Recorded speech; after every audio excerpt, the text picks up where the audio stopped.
All right, I call the regular session of the Hemet City Council meeting to order. Can we have a roll call, please? Thank you, Madam Mayor, members of the City Council. Councilmember Brown. Here. Councilmember Ms. Krupa has been excused for this meeting. Councilmember Lilienthal. Here. Mayor Pro Tem Nails. Here. Mayor Meyer. Here. For the record, Mayor, we have a quorum. Thank you, and if no one objects, we will excuse. Motion to excuse Councilmember Krupa. Second. All in favor? Aye. Aye. Right, that carries 4-0. That carries 4-0. Thank you, Mayor. Thank you. Okay, next we have the invocation by Pastor Bob Scott, followed by the Pledge of Allegiance. So if you all please stand.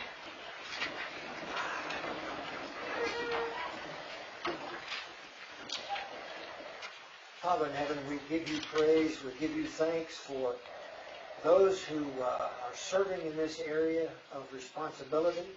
We give you praise for who you are, for your greatness, your perfection, your power, your glory. We thank you, Father, for loving us and caring about us every day.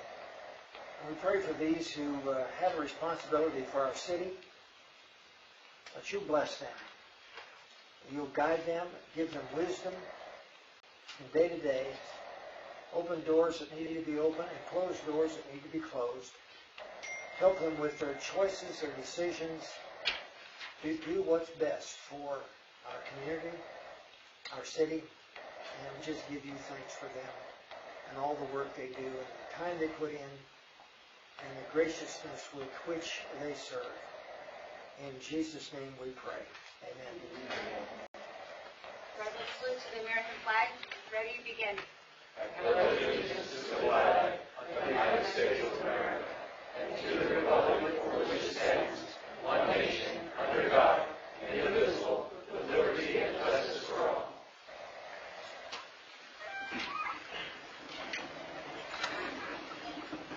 Thank you. Item number 10, City Attorney, do we have a report out from closed session? Madam Mayor, we have no items to report out of closed session at this time. Okay. Next, we will start with communications from the public. Anyone who wishes to speak during this time will fill out a speaker slip. We also have people on teleconference, possibly. So do you want to start with teleconference first, City Clerk? Thank you, Madam Mayor.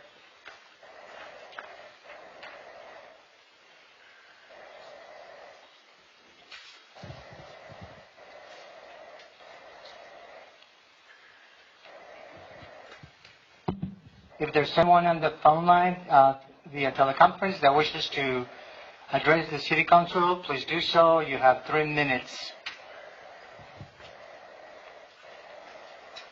Okay, seeing that we have none, first up we have Roy McDaniel. You'll have 3 minutes to address the council. Make sure that mic is on, and you can raise that podium if you need to. Check. Is that light green on the bottom? There you go. Perfect. Hello? All right.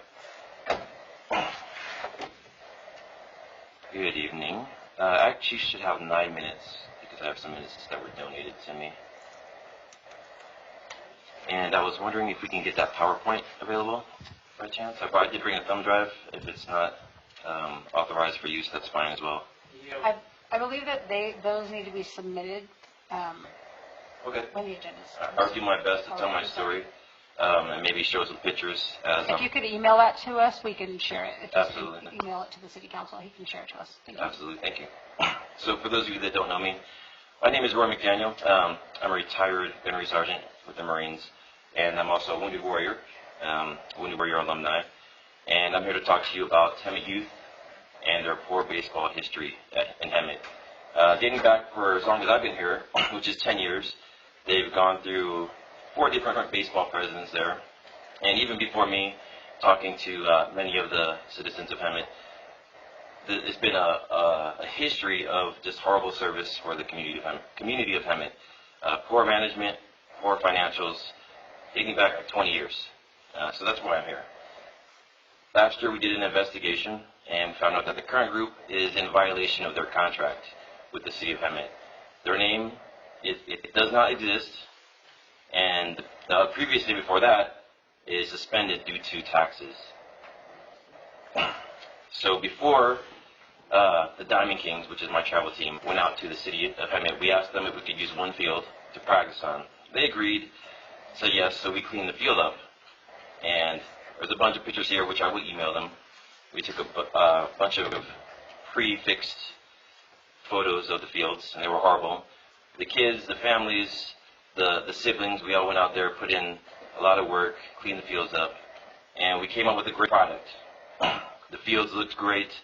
We actually were able to throw a tournament and raise money for our boys. We got new baseball bats, new jerseys, the works.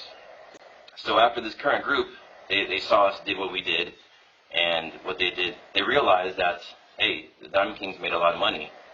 So they took back the fields after they saw that we ran successful tournaments, and they tried to charge us $2,500 a tournament, which I have 5 invoices here sent from Hemet Youth Baseball. Now, I'm doing some loose math here, and I'm really, truly trying to go shoot low, but I really think it's a lot higher than this. The Diamond Kings, which is my team, we refuse to buy into Hemet Youth's rental policy after we fixed all the fields. So what does Hemet Youth do? They go to Murrieta, the Murrieta Aces, and CBA out of Temecula, and they get to throw tournaments for, I want to say like 12 weeks during the summer. So by my math, if they're charging anywhere near what they're charging us, that's 12 weekends. Hemet Youth basically makes $30,000, and I don't know where the money's gone, because the fields look just as bad as they did before we cleaned them up, and that's not including the snack bar. So those teams agreed to pay Hemet Youth the $2,500, and kids from Menifee, kids from Temecula directly benefit that. And as a matter of fact, they opened up a batting cage in Murrieta called Hitting Nukes, and it's the Menifee Aces batting cage. So that money directly funded kids out of Hemet. I'm all for kids playing. I'm all about let them play in California, because I coach baseball here at Talkowitz. I want to see kids play, but I also want to see kids from Hemet play too and succeed and have all the great things that other cities have. So those teams came in. They directly benefited from making all that money because everyone was dying to play tournaments. And on a side note, the 2020 rec ball season, all that money is gone. I have kids on my baseball team right now who have younger brothers and sisters that paid money to Hemet Youth to play a rec ball season. That never happened. I get why it didn't happen, but why wasn't there a refund? So that's a lot of money on the rec ball side that was never returned. And in talking to the current group at Hemet Youth, they have no plans on running rec ball anymore, because I want to say they've seen the light with travel ball and what I showed them basically. So what happens now? In my opinion, Hemet Youth needs to be disbanded immediately for breach of contract, in which I think we've proven that. I feel like I'm beating a dead horse with that. I want to rebrand the fields and rename, name it Diamond Kings Developmental, because Hemet Youth has had such a bad name. I know that people in here have only heard bad things about Hemet Youth baseball for years and years and years. I want to provide a free rec league for every kid in Hemet, every kid in San Jacinto. They come out and they play for free. Hemet Youth has a nonprofit organization number. I've got the ID number here, and we're ready to really make Hemet great. We have a mission, we have a vision as an organization. We want to give back to the city of Hemet. We want to bring money back into Hemet, because if people come to play here, they're going to spend money. Why am I qualified to do this? I have a degree in business management, as well as a master's degree in business administration. Like I said, I coach baseball at Talkowitz High School, so I know the game of baseball, I know business, and I'm also a middle school teacher. And then another note, I have a volunteer service medal from the Marine Corps, which is really hard to get. You have to donate a lot of your time. And that was before I even had my own kids. I donated my time. So whatever community I'm in, I'm trying to help out. Yeah, and then basically our mission is to give the kids a safe place to play in Hemet. And our vision is to make state-of-the-art fields over there at Brubaker Park, and have other teams want to come here and play in Hemet, and not just have Hemet be a side note, basically. And that's all I have. Like I said, I'll email you the PowerPoints. If you have questions for me, I can answer your questions. You mentioned baseball, but what about softball? Yes, sir. I want to do baseball, softball. I'm open to other sports as well. I want to, with the permission and permits, if we go that far, I want to make turf fields for football, soccer, baseball, softball. Those are the first two, the primary ones. But yeah, I mean, softball, girls softball at Hemet Youth has been null for years. There haven't been teams. That's why kids go to Menifee to play, Valley-wide in Menifee. They go to Temecula, they go to Winchester. But we have great talent here at Hemet, and it seems like all the kids have to go elsewhere because we don't provide them the service that's needed. Well, my granddaughter plays at for Menifee, and I asked my daughter and my son-in-law why they didn't play in Hemet, and they gave me the same reason you just mentioned about Hemet softball and baseball. Correct. That they wanted to have her in a league that cared about the kids. So. Yes, sir. If there's a person that can change this, I guarantee it's me. I have some parents here that have been with me for years, and they can back me up 100%. I give 110%. I make things happen. That's all I want. I want the best for our kids at Hemet. Thank you, Roy. Just as a note, there is Hemet Youth and the Brubaker Park is on our future agenda items. So there's some things in front of it, but we will get to it soon. Yes, ma'am. Thank you. Thank you. Much. Next, we have Kenneth Prado.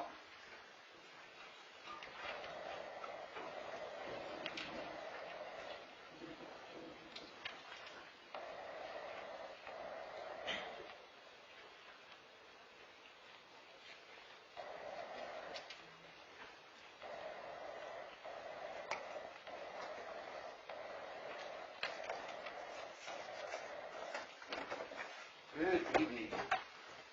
Take this off. First and foremost, to the new City Council board members, congratulations on your election, your nomination. To those that are continuing, keep up the good work. It's good to see the board doing good things in this community so far. At this time, I do have a little bit of data I'd like to share, so if appropriate or agreed upon by the City Council, if you give me an extra 1 to 2 minutes, I do really want to share something with you. Where's the right one? There.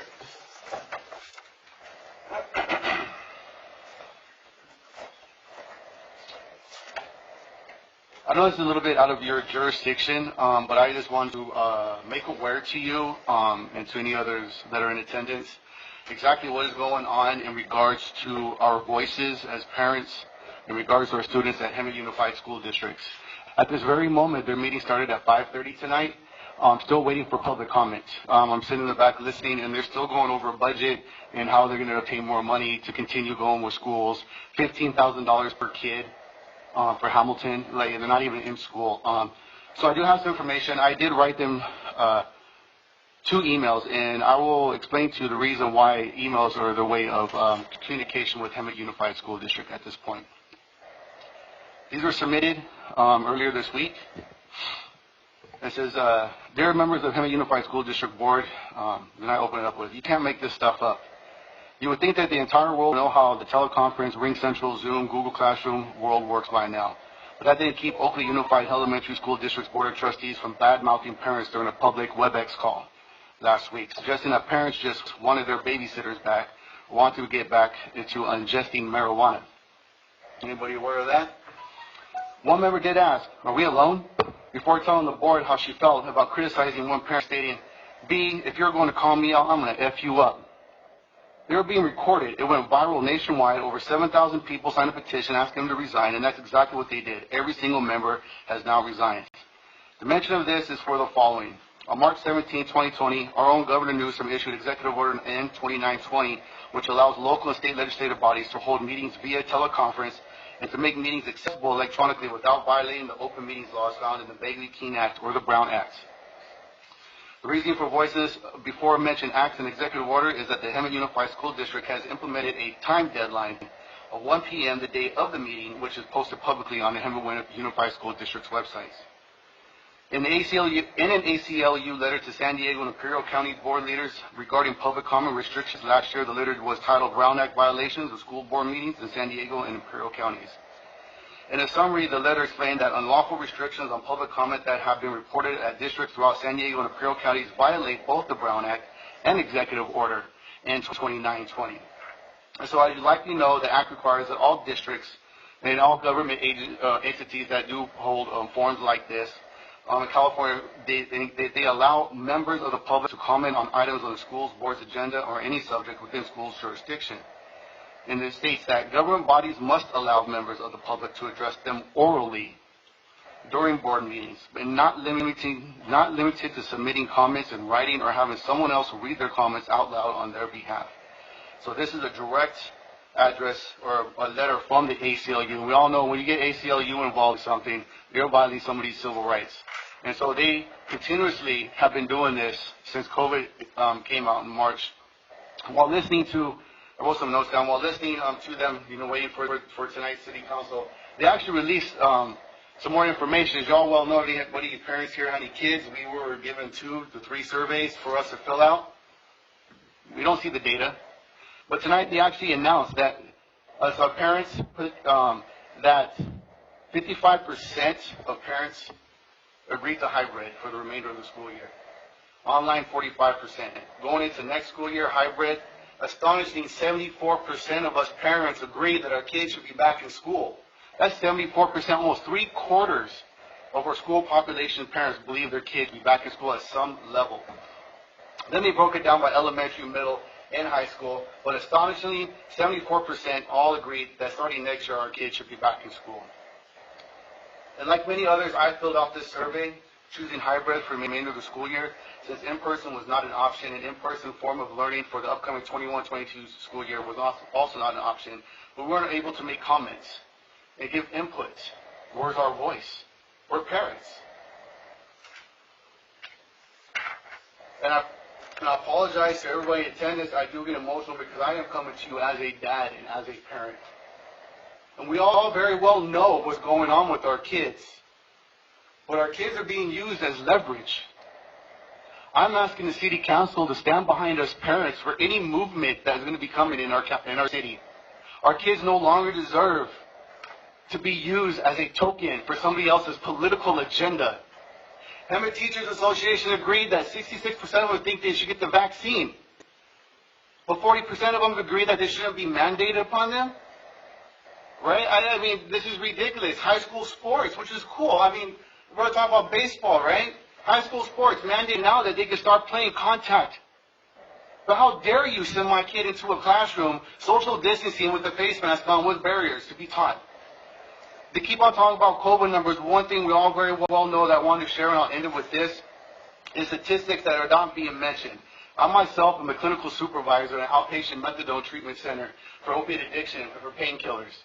Every day I am in a session with somebody for 45 minutes to an hour and a half, not knowing what's sitting across from me, not knowing what I might take home with me, but I'm helping somebody else save their loved one's life.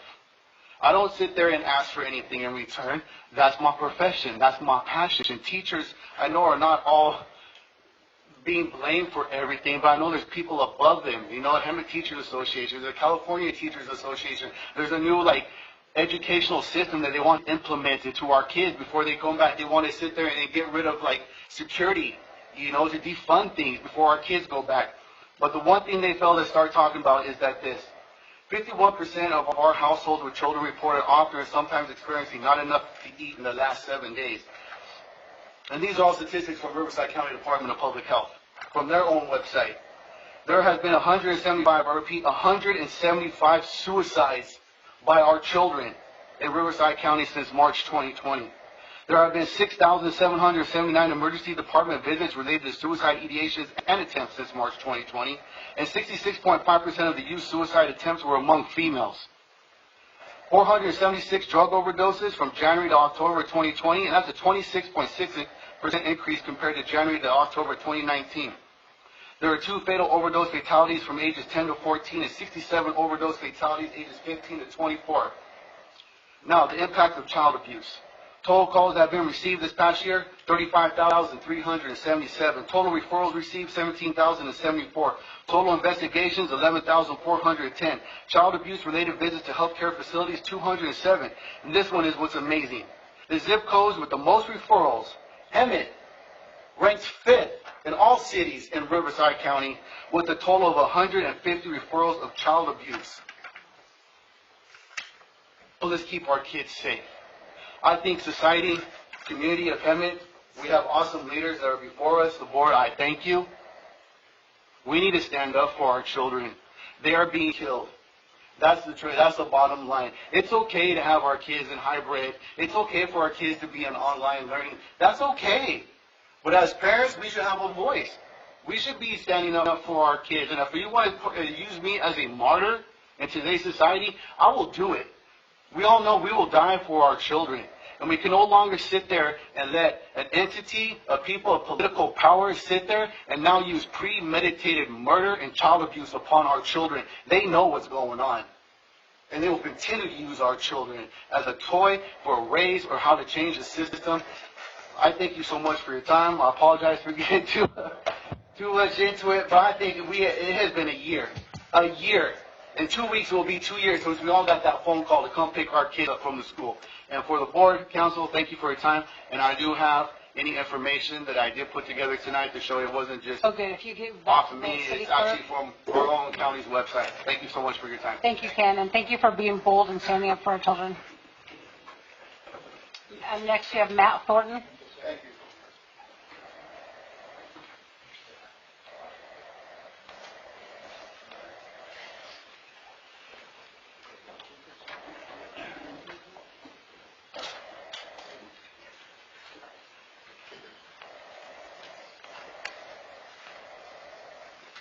Hi, I'm Matt Thornton, So Cheesy Food Truck.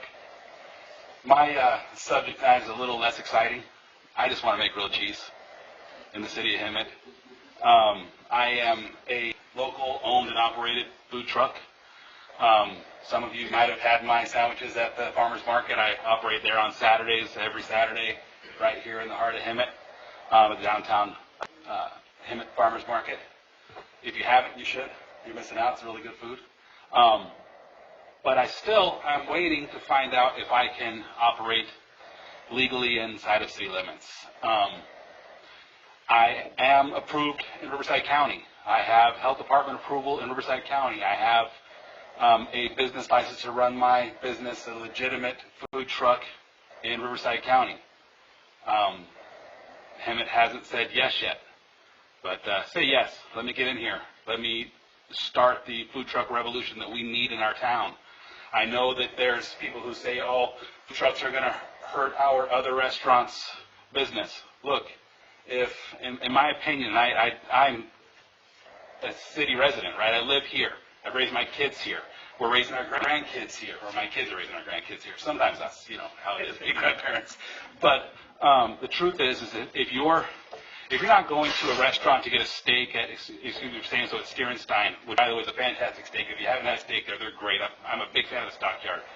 But if you're not going there and you're coming to my truck to get a grilled cheese sandwich, maybe Stierenstein needs to make a grilled cheese sandwich. Because if I'm taking their business, I shouldn't be. I'm doing a very niche group of people, and I'm making a great meal. Joe, you've had my truck before? Bring any samples? I wish I did. I should have pulled the truck out front. It changes the world, right? This Thursday, I've had I'm not going to take a bunch of time, but I had a conversation with my daughter a little while back, and my wife and I have been fortunate and in our life and have done pretty well and been kind of successful in the fields that we stayed in. I was in automotive for a long time, and I lost my job due to COVID back in May. Like a lot of people, I was trying to figure out what am I going to do next, right? My world had changed. I'm at a point with all this gray is real. I'm at a point in my life where I was kind of looking towards retirement, and all of a sudden my really good job that I'd worked for 20 years at trying to get someplace in disappeared. So I took my savings and I bought a food truck, and it was a mess. And if any of you have followed my adventure. It was a lot of work to get. It took us 8 months to get the truck to where I could open the door, and that was a lot of money and a lot of everyday blood, sweat, and tears, a lot of tears. But we got there, right?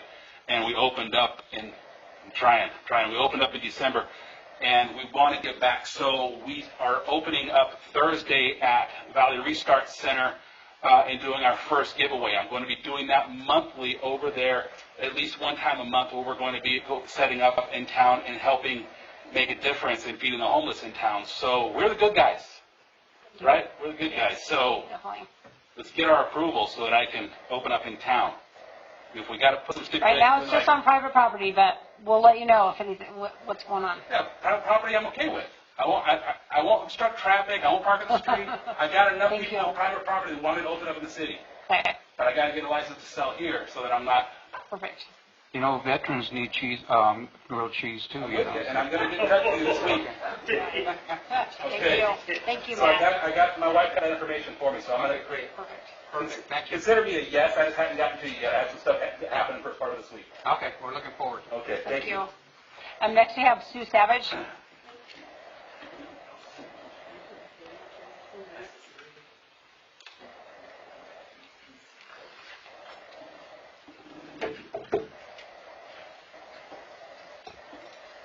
Good evening, my fellow elected officials. Each of you represent 1/5 of the city. As you know, as city treasurer, the entire city elects me, so I kind of represent everyone. City council approved the reduction of staff in the treasurer's department to 0. City council left no one in the treasurer department except for me, the treasurer. Hopefully you recognize that what you have done and can correct your agenda to reflect the report comes directly from the treasurer, as there is no staff as listed. Tonight's report was to have been presented to you for the benefit of Hemet citizens. Unfortunately, the presentation was not allowed. Hopefully this can be corrected in the future. Investments made by the treasurer generated $117,000 in interest just this month in January. There are 12 months in the year, so $117,000 for just one of them is quite good. Additional treasurer activities have included meetings with bankers to get small business loans for businesses in Hemet that are minority and women owned. Tomorrow is a conference with a grant provider who will provide grants to those in our valley who export goods.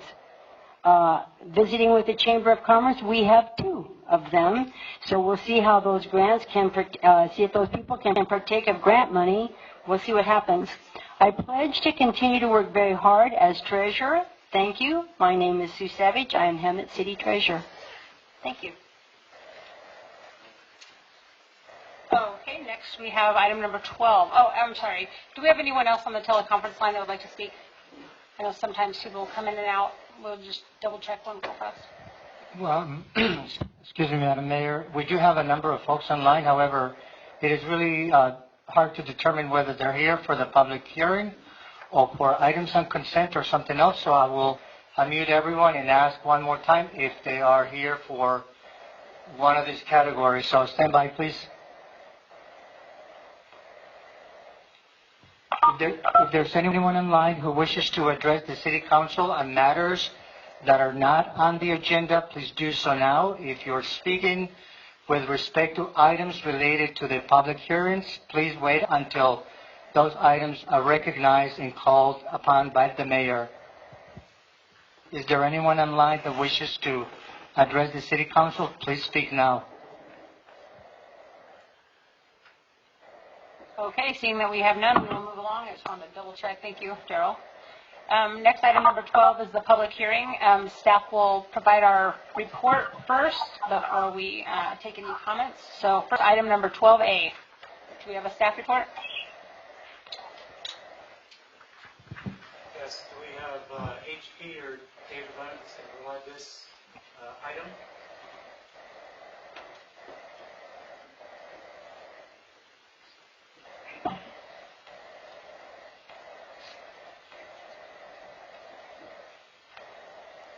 Good evening, council and members of the council.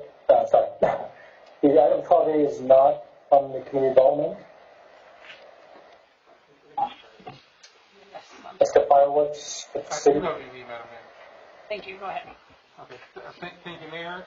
We are on item 12A, which is an ordinance of the City Council of the City of Hemet approving an amendment to the Hemet Municipal Code related to Chapter 46, Article 6, for the prohibition of fireworks in the City of Hemet.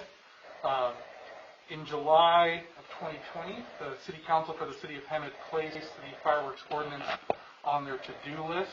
In particular, the City Council was concerned about the level of fines that were levied under the current law. The city received a significant number of complaints between June and July of 2020 during the July 4th holiday and the surrounding weeks regarding the number of fireworks that were going off in the City of Hemet. And there was a concern that the fines were perhaps too low to act as an effective deterrent to the behavior. One of the questions that was referred to the City Attorney's Office was whether the fines could be increased to $1,000 per violation. I was brought in, as you know, as the interim City Attorney in the middle of January. This item had been on the to-do list for about 6 months, and I took it as probably one of the most urgent ones to get done because we have to get the ordinance in place, we have to get people trained, we have to get the public educated on what the law is going to be and what it's going to be applied to them well in advance of July 4th. So, using my existing knowledge of state law, including the fact that this very question was something that was coded by a law office that I used to be a part of, to the State Attorney General's office, specifically how high can we make this fine? And the Attorney General fined back to us in 2011 that the maximum fine allowable was $1,000 per violation. I had prepared the amendment for the Council's consideration. So that is, if you look on the analysis of the staff report, that's actually item number 3 that I amended. I took it from $100 for the first violation, going up to $500 for third and subsequent. Now the fine is $1,000 per violation. In addition, I made some other changes in discussions with my city prosecutor regarding the enforceability of this ordinance, how easy it would be to enforce, how easy it would be for people to understand. So one of the things we did is we cleaned up the definitions. There were a lot of editorializing, I call it, where you took a definition from state law and then you amended it. We've now simply incorporated the definitions that exist under state law. So when the City of Hemet says a firework, we mean the same thing as the state of California when they say firework. And then the other thing I changed, and this is definitely a policy question for the City Council, we're by no means obligated to approve this, but when we're looking at enforcement, one of the most difficult things with fireworks is we'll get a complaint that fireworks are going off at the third house on this street. Police department shows up. Who's shooting fireworks off? Who should we issue the citation to? And oftentimes that becomes very difficult when it comes time to actually do the enforcement. So what a lot of cities have done, cities that I've worked with, is we hold property owners responsible for the conduct that occurs on their property. So if you are allowing people to shoot off fireworks at your house, you're the one who's going to get the ticket. And this way people can take responsibility for their own control of their own property. And maybe they will be the ones who act as a deterrent to others not to use their property for these actions. So those are the 3 major changes to the ordinance. You have a copy of the ordinance in front of you. We would be doing first reading at this meeting. If the City Council approved it, it would go to second reading and adoption at your next regular meeting. And then it would go into effect 30 days later. At that point, it would be turned over to the City Manager's Office and the Police Department to begin training and education of the public to let them know that the fines have increased and that property owners are going to be held responsible. Thank you, Mayor. Thank you. I'll go ahead and open up the public hearing. City Clerk, do we have any comments in favor or in opposition? Madam Mayor, with respect to this ordinance, I do have an item that was submitted by a member of the public with respect to this item, and I would like to read it for the record, if I may, Mayor. Thank you. Mr. Jacob Bidmes Gerfer on Thompson Street. He writes, "Hello, council members and Mayor Myers. I'm in full support of increasing the fine to $1,000 per violation This last year was an overkill of firework usage. I have a resident behind my house that keeps firing them at 10 and 11 p.m. respectively. I've taken pictures and reported it on your Click Fix It app. I even approached them asking them to stop. Police have been called several times to these residents. This is just one of many houses who do this. If approved, we need to make this known to the public and how we can report these incidents. Also, on a side note, do we still offer a finder's fees for those who catch people in the act of graffiti? I know many years ago we used to do that. Thank you for your time and God bless. Thank you. Are there any more comments in favor or in opposition? I do not have any other comments, Madam Mayor, at this point. Okay, I will close the public hearing. All right, the discussion can be brought back to City Council so that we can give staff direction. Do you guys have any comments? Mayor, if I may, Be disappointed. point of order, Madam Mayor. I will ask on those folks online if there is anyone for this very specific public hearing. Okay. May I? Yes. Thank you.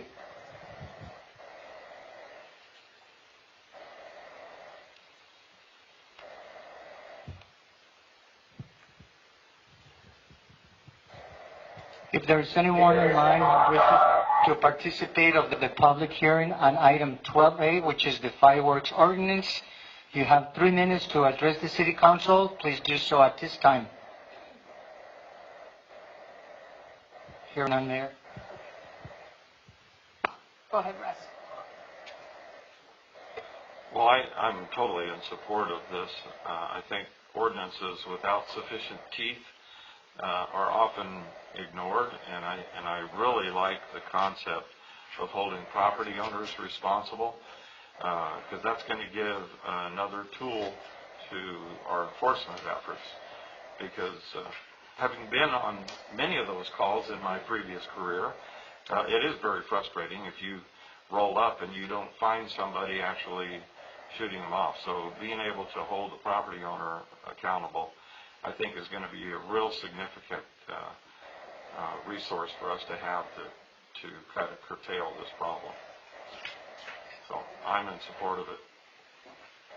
Will this be implemented by July 4th? This should be fully enforced by the beginning of April, if the middle of April, if the council approves it tonight. And that should allow sufficient time to make sure that the police department has easy-to-use citations and that the public has been educated. With their training and everything that goes with this? Yeah, I mean, the idea would be to make sure that the city prosecutor has a chance to talk to the police department. Here's what I'm going to need to effectively bring the cases. And that should take place in April, and that way everyone's ready to go as we roll into the holiday. All right. I know Linda would be disappointed that she's not here to speak on it, because we've been asking for a long time for enforcement, and I know the members of the public have heard us talk about this year after year with no new change, and so this is going to bring about change for us on one step at a time. So I believe, do we want to make a motion and give staff direction to read by title only, and bring back an ordinance? Yeah, I'll make the motion that the city clerk read the ordinance by title only and waive full reading and introduce on first reading. All right, we have a motion. Do you have a second? Second. Any more discussion? Anyone? Okay, all in favor? Oh, I'm sorry. You want to do a roll call? Thank you, Madam Mayor. This is an ordinance of the City Council of the City of Hemet, California, approving an amendment to the Hemet Municipal Code, Chapter 46, Article 6, related to the prohibition of fireworks in the City of Hemet. This is a first reading and introduction. Thank you, Mayor. Did you want to do a roll call vote for us? Councilmember Brown? Yes. Councilmember Lilienthal? Yes. Mayor Pro Tem Mills? Yes. Mayor Meyer? Yes. That motion carries 4-0, Mayor. Thank you. Thank you. Okay, next we have item 12B. This is the draft community development block grants. This is also part of our public hearing. Good evening, Mayor Meyer and council members. Veronica Allen from Finance. For your consideration tonight is the draft substantial amendment to the 2020-2025 consolidated plan and 2020-21 Annual Action Plan and funding allocation for the Community Development Block Grant Coronavirus Round 3 grant funds. The substantial amendment to the Consolidated Plan and Annual Action Plan has been available from February 15th through February 19th for the required 5-day public review and comment period per approved HUD waiver. The 2020-2025 Consolidated Plan identifies priorities and is a strategic plan with goals and objectives for CDBG funding. The Consolidated Plan is carried out through annual action plans, which is a statement of the city's goals, needs, and objectives for allocating funds to eligible activities recommended and approved for the 2020 program year. As of today, no public comments have been received. In order for the city to receive the amount of $535,773 CDBG funding allocated for 2020-21, HUD requires a public hearing and City Council adoption prior to submission of the substantial amendment. We are also requesting the Council authorize the Finance Department to add appropriations in the amount of $535,773 to Fund 240 Community Development. Thank you. Okay, I will open up the public hearing. City Clerk, do we have any comments for or against? We do not have any items that were submitted with respect to public hearing. This public hearing, Madam Mayor. However, I do have another public comment which we'll get to later, and I'd like to read it into the record so that we cover all of the bases, and we'll do so when we get to the consent calendar. Thank you. No items for the... Do you want to check with the teleconference line also?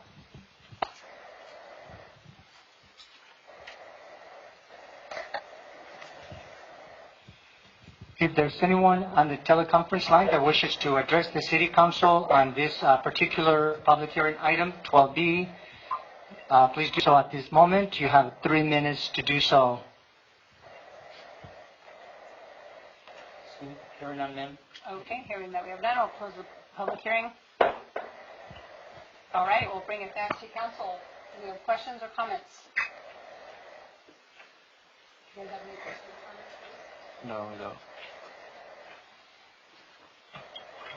Just that it was a pleasure to participate in the ad hoc committee with Councilmember Krupa, and it was very gratifying to be able to actually extend and grant the requests for these, and I think they're all going to be very good. Caravan has always got a good track record, and they're expanding their service with the funds to reach out to people who have mobility problems and they can't get out.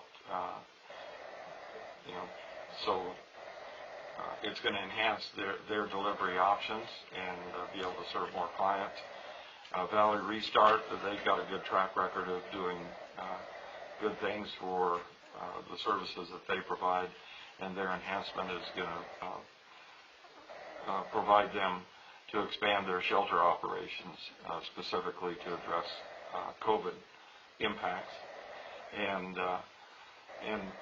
most notably, I think the ability for the city manager's office to implement the Hemet Cares business support, that's going to be huge, because we know a lot of our businesses have experienced financial impact, and this will provide grant funding for up to 30 businesses. So that's really huge for our Hemet community. So it was a pleasure to serve on that ad hoc committee. We do need to strive for more, though. We need more. So not just waiting for HUD money, but we need to get a couple grant writers in here so that we could get a lot more funding, because it was very fortunate to be able to spread this money out, but some of these groups deserve more.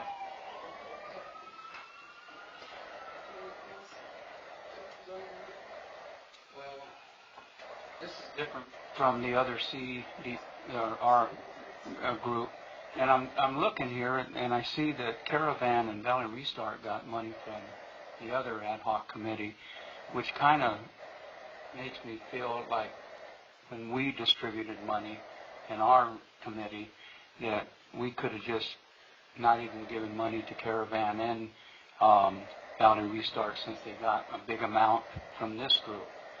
And I wish I would have known that they were getting money from this group, because I would have allocated more monies to the other nonprofits that needed money, that were requesting money.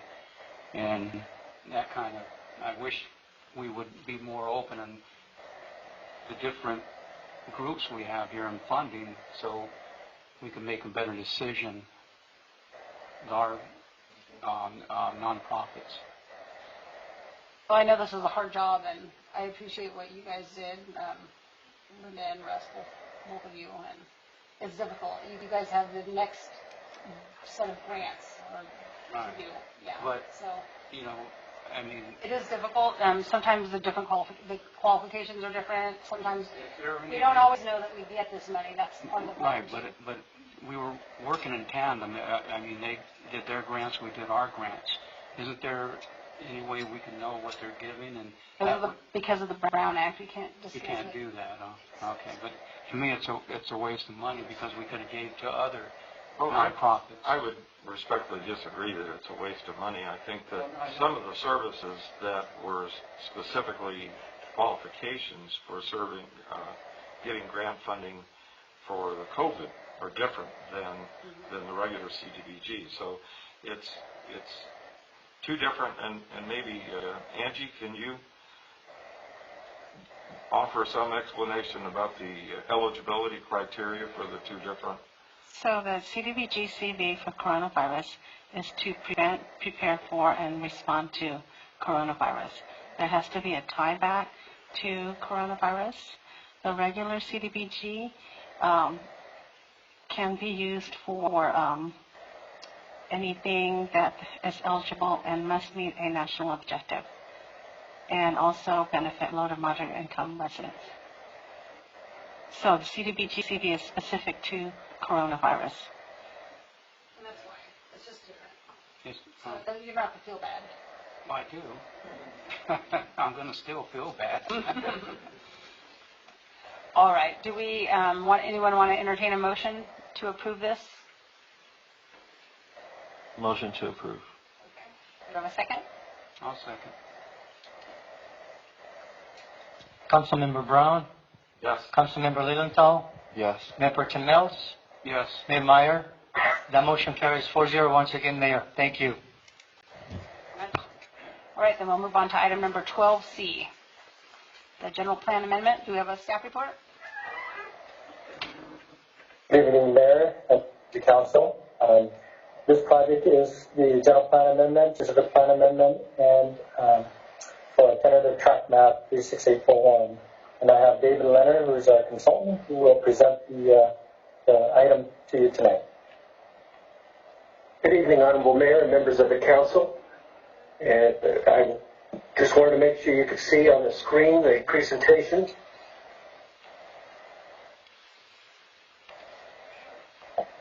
I can see it, but I'm not sure you can.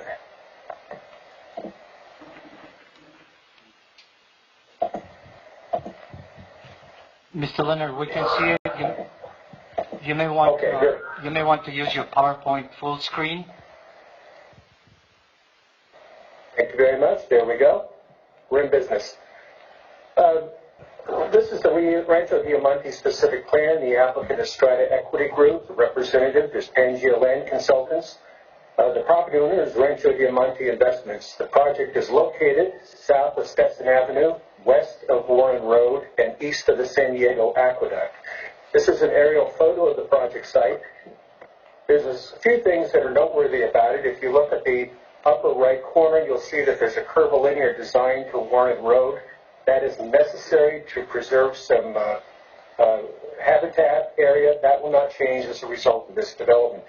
Also, midway along the right-hand side, there's a group of trees. That is the remnant of a farmhouse going back to the 1960s that was removed some time ago.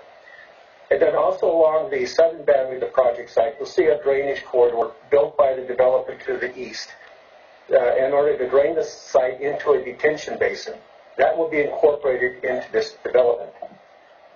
The project consists of a subsequent environmental impact report, a specific plan amendment to the Page Ranch Plan Community Development Specific Plan, which is now known as the Rancho Diamante Specific Plan, a general plan amendment to the city's general plan circulation element, and all of this is needed to support tentative track 36841. The specific plan amendment to the Page Ranch specific plan proposes to eliminate the alignment of New Warren Road, which I'll show you in a moment, merging several residential planning areas into one, creating a commercial planning area, and extending Mustang Way from Warren Road to Stetson Avenue. This is the existing plan, and as you see about midway through the project, there is a roadway, that is New Stetson Road. It's a road to nowhere and will be replaced. You'll also see that all of the categories within this area are residential, and those residential units total about 717 units, whereas the proposed development features 586 plus the 19 acres of commercial. And here is the proposed development, merging the residential area, extending Mustang Way, and creating the commercial area. You see in green also the vernal pools that are being protected. The general plan amendment is to extend Mustang Way, as described, change the classification of Warren Road from a 6-lane arterial to a 4-lane secondary arterial, and this has been evaluated and cleared through a traffic study, and to amend the land use designation for the 19.69 acres from low-density residential to regional commercial. The result of the change to Warren Road was modified from a 6-lane arterial with a raised median to 4-lane arterial with no median. The parkways would remain the same. The tentative tract is a proposed subdivision of 245 acres into 586 single-family lots. The minimum lot size is 5,000 square feet, but they range upward to 10,000, almost 11,000 square feet, so the average lot size is 6,434. There's also 160 acres that are not related to residential development, plus the commercial site. Those related areas include a public park, open space area, and drainage improvements and streets. This is the design of the subdivision map. As you see on the lower boundary, the drainage is picked up into a channel and the detention basin is retained. It is a phased development, beginning with residential development on the east side, and the last phase will be commercial. All of the conditions of approval allow commercial development to occur before the conclusion of the build-out of residential as the market permits. This is an illustrative plan that shows the open space areas within the project. The light green are passive areas of drainage, and the dark green is a public park to be maintained by the city. Staff has made some findings of consistency based on the HEMA general plan, the zoning ordinance, the subdivision ordinance, various standards for public streets and utilities, the Page Ranch specific plan. The council would be glad to know that there's no Rage Ranch. That is Page Ranch community design guidelines. And then moving on to the CEQA analysis, there was a comprehensive range of impacts were analyzed in the subsequent EIR. Virtually all impacts were found to be less than significant except for 3. One is the obvious, the loss of agriculture that cannot be mitigated. The second is air quality, and there was one contaminant called nitrogen oxide that exceeded thresholds. And then while the traffic and circulation created by the project was less than significant, when you added the cumulative conditions of all area traffic to it, then that became a significant impact. There is a statement of overriding considerations that were prepared for the commission, but were also prepared for you for your consideration. There were other processes involved as part of this review. There was a tribal consultation process required both under SB 16 and AB 52. The Saboma Band of Lusanga Indians requested consultation, and that closed out on October the 5th, 2020. That consultation resulted in conditions of approval that are included in the condition packet. Another process occurred was the Airport Land Use Commission. It's a project site lies within Zone C and D of the Emmett Ryan influence area, and the factor that brought the Land Use Commission's interest was the number of water quality and filtration basins that are required, but also attract birds. And so a survey had to be conducted of potential conflicts between birds and aircraft, and based on the results of that study, the project was deemed consistent with the Emmett Ryan Airport Land Use Compatibility Plan. So the supporting documents Behind this project include the draft Rancho Diamante subsequent EIR, the final EIR, which is responses to comments on the draft, a mitigation monitoring reporting program, the SEIR findings of fact, the Rancho Diamante specific plan amendment document, the Page Ranch Plan Community Development Design Guidelines, and tentative track 36841. Regarding public notification, we sent public notice to residents within 500 feet. Notices were sent particularly to 2 residents who asked to be notified of any changes. It was advertised in the Press Enterprise with a 10-day hearing notification, and we did not receive any comments either in favor or against the project. So with that, staff is recommending adoption of a resolution to adopt the subsequent environmental impact report and the mitigation monitoring and reporting program for the Page Ranch specific plan amendment, the general plan amendment, and tentative map, and an adoption of an ordinance to amend the Page Ranch specific plan, and to approve a resolution to adopt the general plan amendment, to approve the map, and all of that subject to the findings and conditions of approval. And finally, we would ask the council direct staff to file a notice of determination with the county clerk. With that, we'd be happy to try to answer any questions the council has. Great, thank you. We'll open up the public comment. Do we have any closing comments? Thank you, Madam Mayor. Actually, we do. If I may, with the consensus of the council, read a letter that was received by Mr. James Salvador, Special District Supervisor. It was submitted this afternoon, and he reads, Dear Honorable Hemet City Council, Valleywide Recreation and Park District has reviewed the staff report and supporting documentation pertaining to item 12C on the February 23, 2021 Hemet City Council meeting agenda. Track map number 36841, the project, draft condition of approval number 75, reference on page 42 of 916 of the staff report, indicates that, and I quote, all landscaping, irrigation, and systems shall comply with the Valley-wide Recreation and Park District design guidelines and standards, end of quote. Through the conditions reference, though the conditions reference Valley-wide standards, there are no provisions for Community Facilities District funding of the ongoing maintenance of improvements by Valley-wide. Therefore, our agency is requesting clarification from the city of its intent.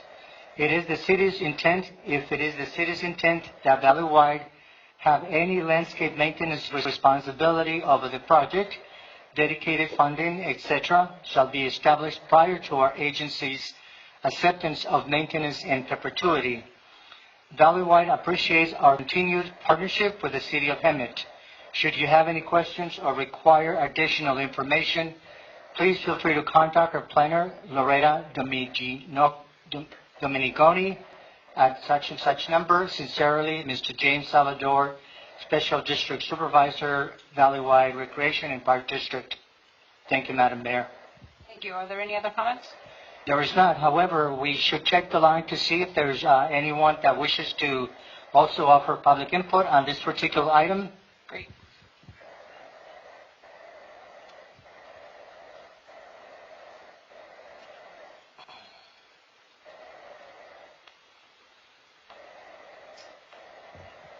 I don't see anyone online, Madam Mayor, so we can move forward.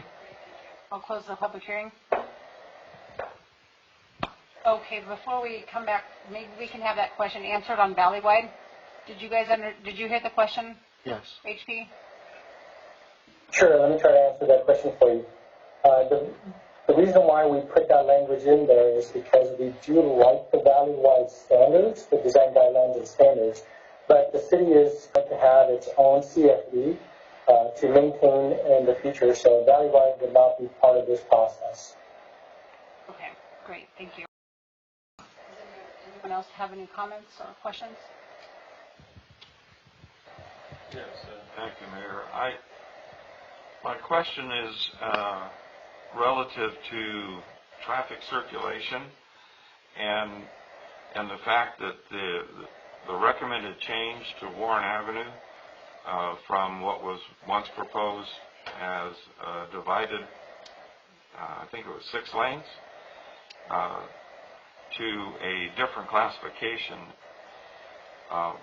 Was that because the State Route 79 realignment is ultimately expected to impact this? Because right now, Warren Avenue is being utilized by commuters that are commuting north and south on a regular basis, particularly Monday through Friday.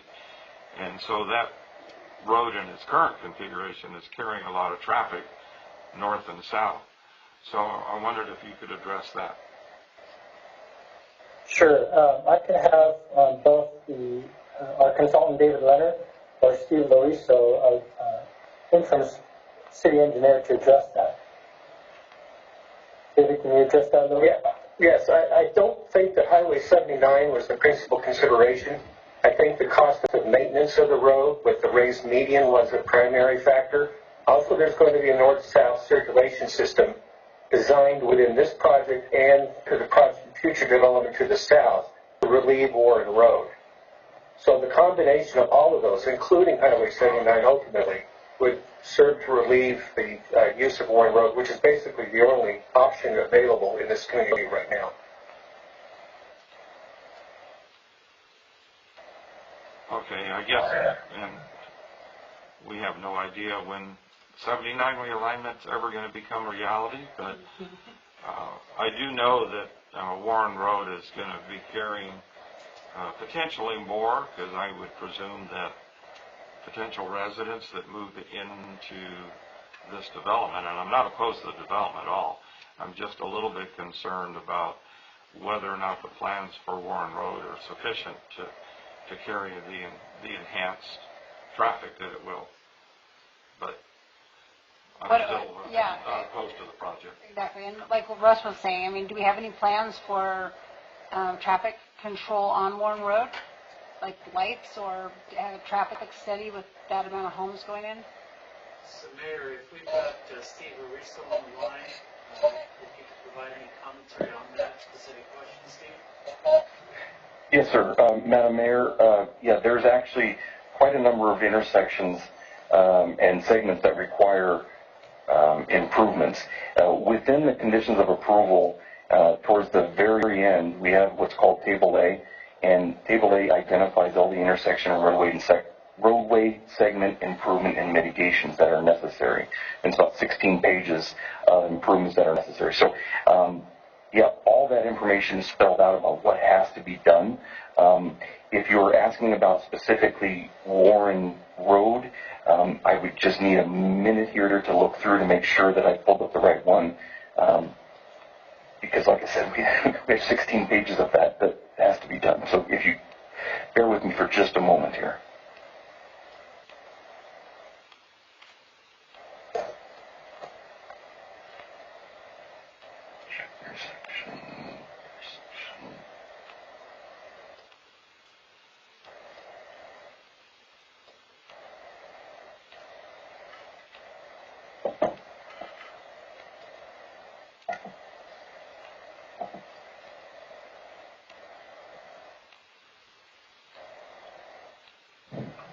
So there's Warren and Esplanade. That's further to the north. Warren and New Stetson. That's basically at the north end of the project limits there.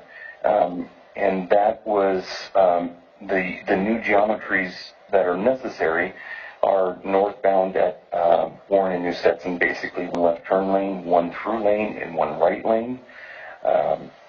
And then as the project continues going forward, it will still maintain one left lane and one through lane and one right lane, but there will be further improvements to eastbound and westbound New Stetson.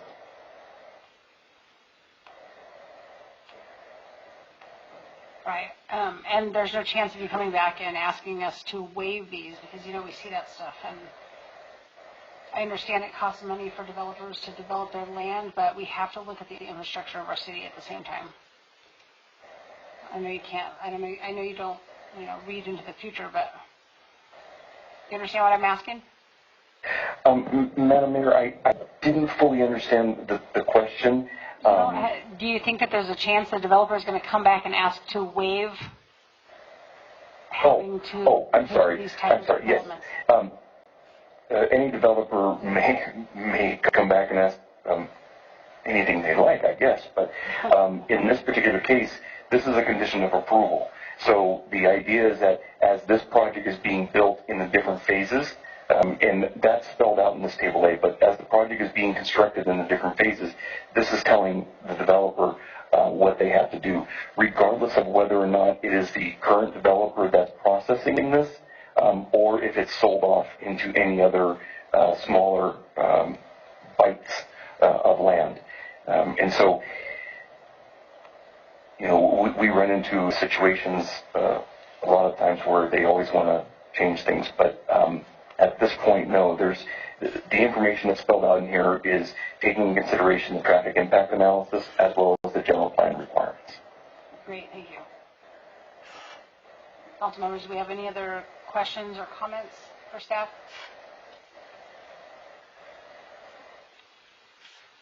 All right, if not, then do we want to make a motion? There are 2 resolutions, an ordinance, and a notice of determination with the county clerk that needs to be approved.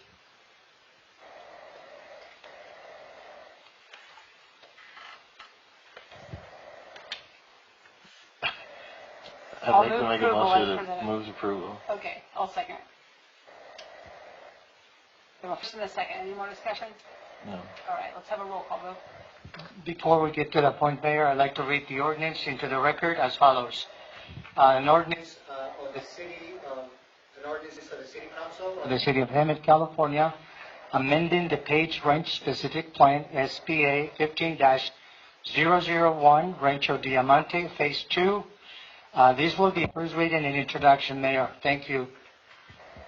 Councilmember Brown. Yes. Councilmember Lilienthal. Yes. Member Tim Nels. Yes. Thank you, sir. Mayor Meyer. Yes. That motion carries 4-0, Mayor. Thank you. Great, thank you. Before we get to item number 13, we need to go back to item number 11, and I forgot to ask for any e-comments. City Clerk, do we have any e-comments submitted? Thank you, Madam Mayor. I appreciate that. I do have another comment that was submitted by Patricia and Gregory, and Ms. Gregory reads a correction. She states the following. I once again have to express my concern over the misuse of Measure U funds. I have asked the same question for the past 8 months and have yet to get an answer. As I have stated many times, the balance of Measure U on June 30th, 2020 was $13 million. Yet, the beginning balance of the budget on July 1st, 2020 was only $6 million. That's either a big mistake or a big problem. Either way, there has never been to date an explanation for that variance. I have reviewed tonight's budget documents, and once again, I am appalled at what has been presented. At the beginning of the pandemic, I remember that the city manager projected drastic decreases in city revenues and made decisions on that projection. However, it seems the opposite has occurred. And instead of prudently using the increased revenues, money is being spent on the top administrators of Hemet who can't seem to get the financial numbers straight. The city clerk and city engineer have increased budgets. Do we really need an executive assistant to the city manager and a deputy city clerk? Yet, lower level city workers can't even get a raise. And why isn't there a description of the accounts that are being revised instead of just providing account numbers? I think it is brutal to increase 6-figure city management salaries while Measure U money is being used to subsidize general fund expenditures to the tune of $2.4 million. And to be perfectly clear, without Measure U, Hemet had an actual deficit last year. I pray that City Council takes a good look at the proposed changes to executive salaries and the revised budget before making a decision. That's all there is there, Mayor. Thank you. Thank you. Okay, moving on to item number 13, presentations. First, we have item 13A, the highlight reel of recent accomplishments in Hemet.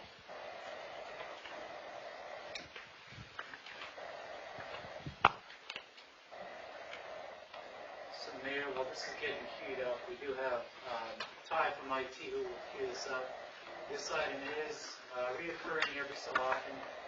Periodically, we will provide a 1-minute brief update on what's going on in the city of Pendleton.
All right, while Ty is working on that, we're going to move on to item 13B. And, oh, did he get those perfect?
Great, thank you.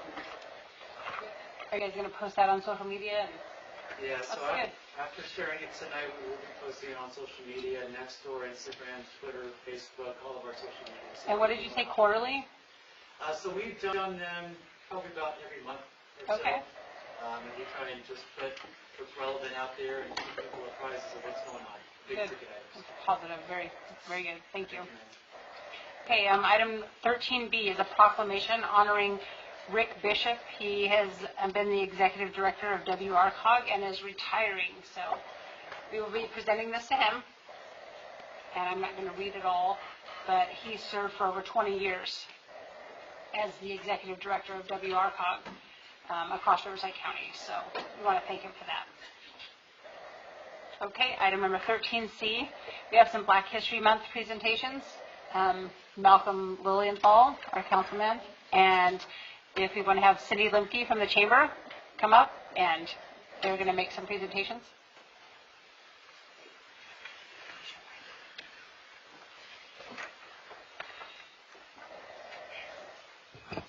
Oh, one.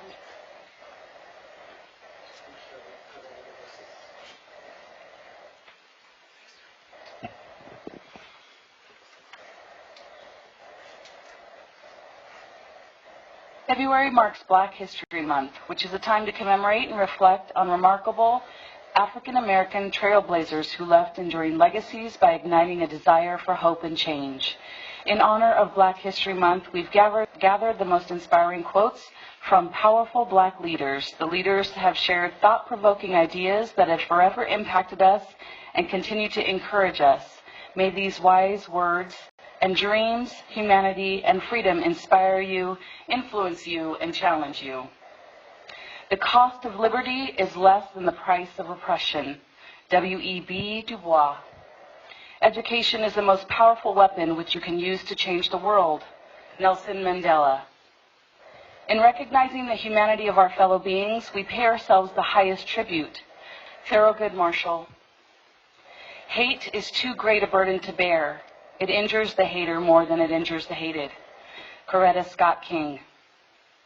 If you wake up deciding what you want to give versus what you're going to get, you become a more successful person. In other words, if you want to make money, you have to help someone else make money. Russell Simmons. Defining myself as opposed to being defined by others is one of the most difficult challenges I face. Carol Mosley Braun. A life is not important in the impact as it has on the others. A life is not important except in the impact it has on the other lives. Jackie Robinson. Every time you state what you want or believe, you're the first to hear it. It is a message to both you and the others what you think is possible. Don't put a ceiling on yourself. Oprah Winfrey. Success is to be measured not so much by the position that one has reached in life as by the obstacles which he has overcome while trying to succeed. Booker T. Washington.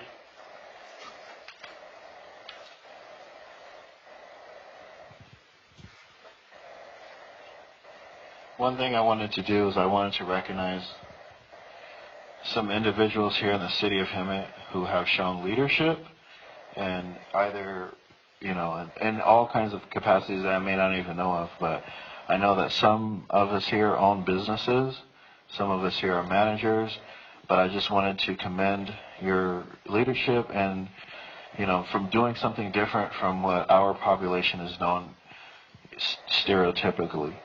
So I commend all of you guys. As I call your name, could you please come and stand and face the council, because I'd like the council to recognize you as well. So first, I would like to recognize the following for leadership in Hemet. As many successful Americans of African descent owe it to people like you. We stand behind you and saluting your generation of Americans of African descent for inspiring future generations to either be in a place of leadership or own and run your businesses. So first, Ms. Burks.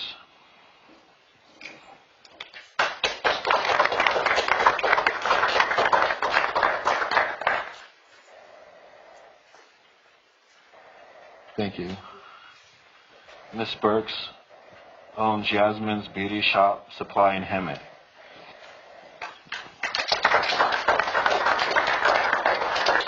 Mr. Davis.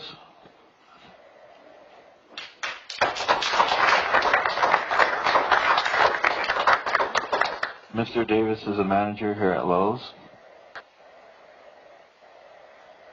Thank you.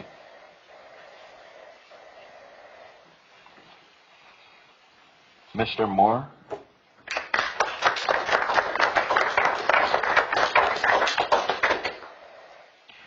Mr. Moore is a financial broker.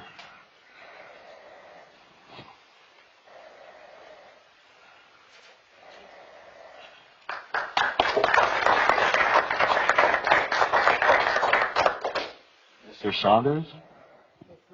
Is not here.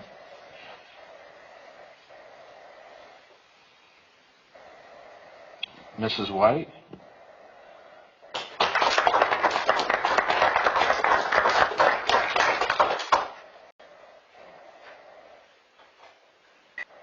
Thank you.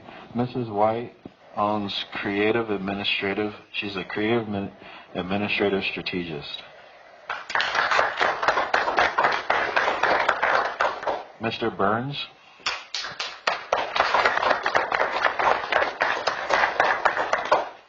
If you need your haircut, Mr. Burns is your man.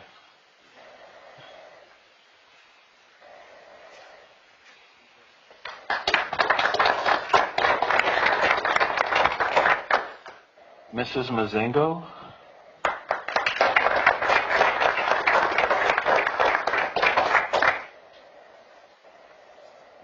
She is the owner of the Mazingo Law Center.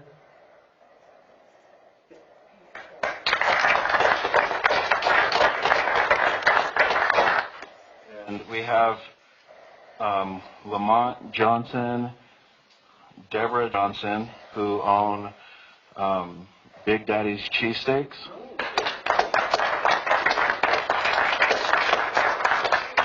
Mr. Green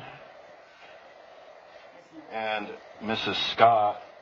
Mr. Green is the manager for Riverside County Local Real Estate Inspector and Notary.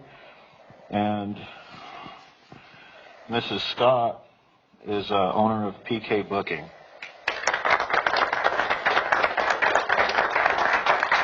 Up before you, council, exceptional members of the community that represent people that look like me, who are leading the way and, setting an example for the rest of us.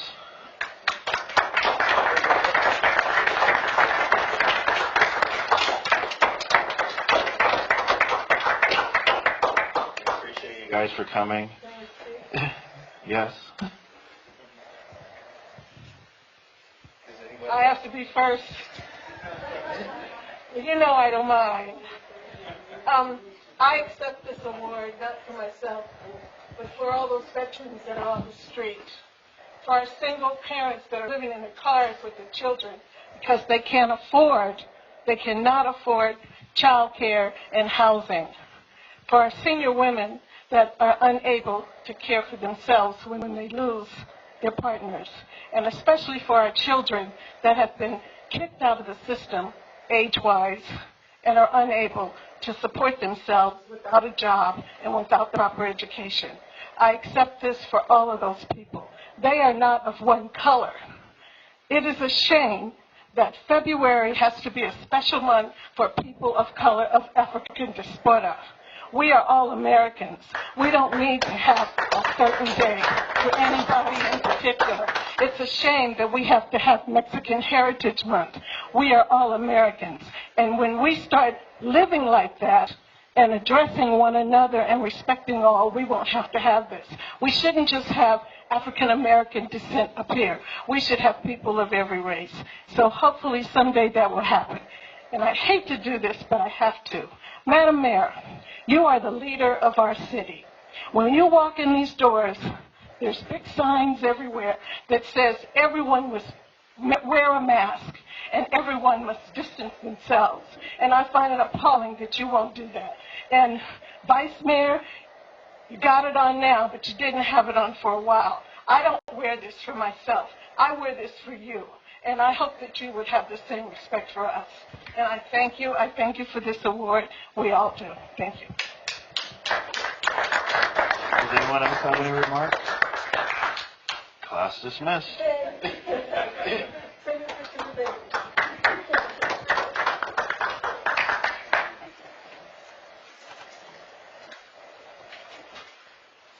All right, next we have item 14A, receive and file. We have the minutes from 2 meetings, and we have the monthly treasurer's report. So no action item needed here. I do, for the record, City Clerk, I'm going to hand you some documents. The first document is the LaSalle accounting. And just for the record, I want you to make sure that this is in the minutes. When the council receives and file, it is not approving a report. It is simply receiving and filing the report. And I note that because there are some discrepancies in the treasurer's report. And when we have reports that are not accurate, it is disturbing to me. The rest of you have your own issues. But since I'm the mayor, I'm going to talk about these things. But we cannot just dismiss $12,000. It's not a generally accepted accounting principle, so it can't be done. So if you could make sure that our city treasurer, she's back here, make sure that she gets this before she goes. These documents and more are in her shared drive and have been since she requested them after they were scanned in. So I need you to make sure that this is available to her. Also, I have the investment policy, and this sticky note shows where Section 10 is in the investment policy. There's other items that are addressed in here specifically that are not necessarily being covered at this time. So I'm going to give these to you, and if you could pass this along to me, I'd appreciate it. Thank you, Madam Mayor. We'll make a note for the record, and we'll follow up accordingly with those documents. Thank you. All right, next we have item 15, the consent agenda. All consent calendar items will be acted upon by a single action of the City Council. Does anyone request to pull an item for separate consideration? There's not as many today as normal.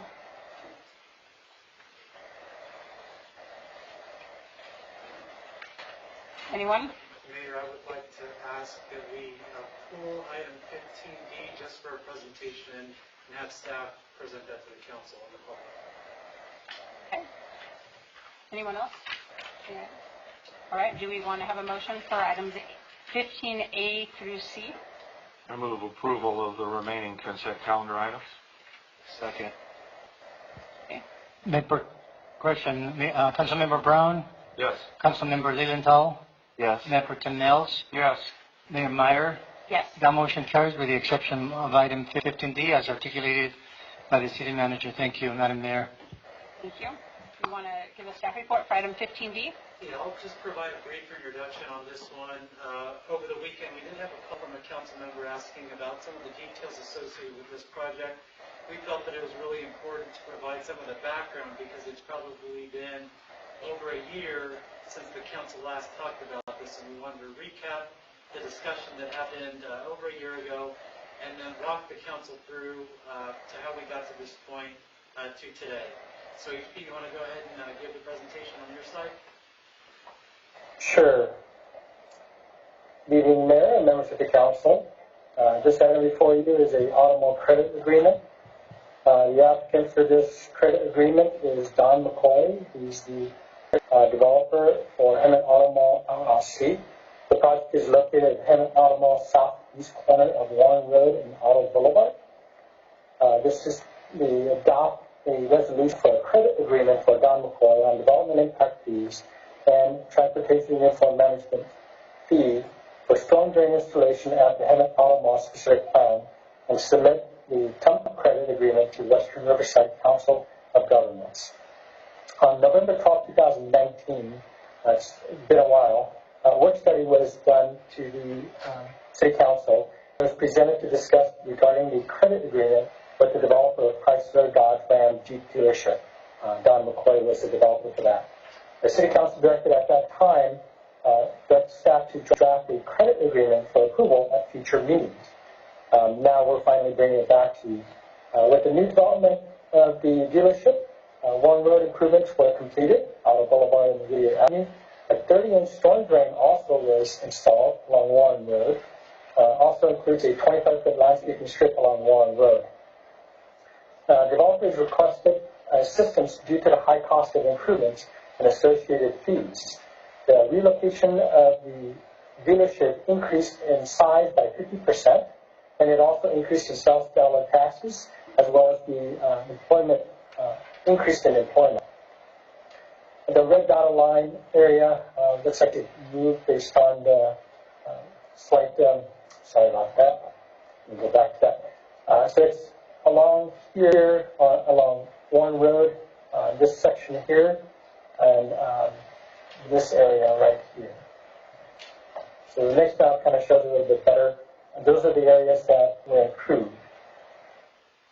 So discussion of TUMP. The Warren Road is a transportation uniform management fee facility, which means that the WRCOG facilitates the collection of the TUMP fee for the city. So the city contacted WRCOG regarding potential TUMP credit, and that WRCOG stated that the credit is available for that work performed. So we drafted an agreement with Don McCoy and the city. The installation of 30-inch storm drain is not a master plan facility. It's not included in the city development impact fee program. However, a 30-inch storm drain was required to alleviate a sub-condition along Warren Road. A 30-inch storm drain would alleviate pooling of water along Warren Road. So therefore, a credit is proposed to the property owner developer for the cost of the storm drain to address the problem. The cost of the storm drain is approximately $120,000. The discussion of development impact fees. So the developer received a certificate of occupancy with understanding a credit agreement is under works. In 2019, calculation for development impact fee totals approximately $336,000. The TUMP fee portion is about $204,000, and the MSHCP fee is about $32,000, which the developer has already paid. The balance of the development impact fee is approximately $100,000, and therefore we drafted an agreement for a credit up to that amount. The fiscal impact for this is that since the improvement is not a master plan facility nor included in the development impact fee program, any credit would have to come from the sewer and storm drain fund allocated to the capital improvement program fund. So the recommendation to council tonight is adopt the credit agreement for Don McCoy on development impact fees and transportation uniform management fee for storm drain installation at the Hemet Auto Mall specific plan. Authorize the Finance Department to record a supplemental appropriation in the sewer and storm drain fund in the amount of $100,511.59. Authorize the city manager to utilize the sewer and storm drain funds as a source for the development impact fee credit, and also authorize the city manager to submit the transportation uniform management fee credit agreement to WRCOG. Staff is available to answer any questions you may have. Great, thank you. Does have questions? Yeah, first of all, thank the city manager for pulling this item because I thought it was important that, particularly for our two newest council members who don't have the history of this project and how it all came to pass. And I just would feel remiss if I didn't acknowledge that, in my opinion, this is a good example of the city working in collaboration and being business friendly to help negotiate and facilitate this agreement. I'd also like to thank the staff from WRCOG who deals with these DIF funds or TUMP funds and their cooperation in reaching this agreement. So just appreciate you pulling it so we could provide that history overview and acknowledge the good work and partnership that was involved in getting that.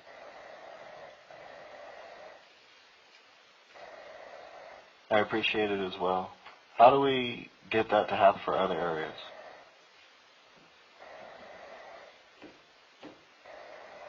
So this one was done a little bit non-linear, I'll say. It wasn't typically in the manner that this would be conducted, and usually you get the agreement squared away prior to putting improvements in. HP, can you talk a little bit about how the process would ordinarily work in a similar instance that we have here before us? Sure. In a normal situation, we would go into discussion with WRCOG prior to any work being done. And we would go through the process of how much of work and what areas that would qualify for a TUMP fee credit. And once we have that agreement that there is, then we would work with the developer to figure out how much of the development that they can do and what portion of that could be refunded. In this instance, because they have to improve the sites as they're building the dealership, they just went along and improved that frontage of Warren Road without going through the normal steps, if you will. But normally we would go through the WRCOG first for that process. That's a really important part of it because if WRCOG isn't essentially behind the concept, then the city really isn't in a position to be able to have these types of conversations. So the key part of this is obviously establishing the lines of communication with WRCOG, which we already do. But it's really important for the applicant, the developer, to have that dialogue with WRCOG, which then allows the city to have those conversations as well. So it's really a partnership that exists between the applicant, WRCOG, and the city. But it is a perfect opportunity where those items align themselves to create an economic development opportunity for the city of Hemet, because we do know that our car dealerships do provide a significant source of revenue for the city. So this was so if I understand this right, this was like new development, and like alongside of it, that's what happened? HP, if you can talk about the project in and of itself, it's primarily an expansion, but I'll let HP talk about the details of the project itself. Sure. Generally, if you guys can see my screen, this is the area for Chrysler dealership. Generally, the developer is only required to develop the frontage of their project site, which will end at this point.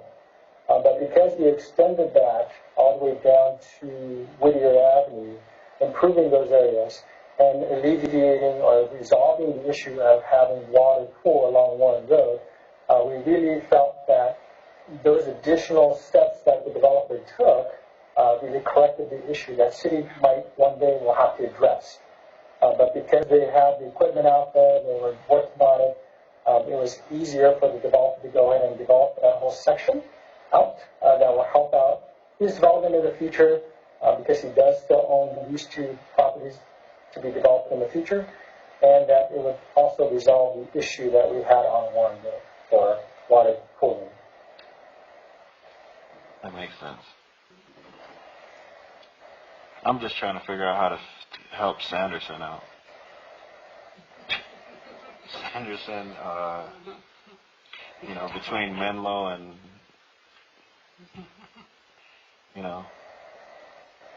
You'll have to put that, you'll have to talk to the engineering department since it's not on the agenda. Sorry.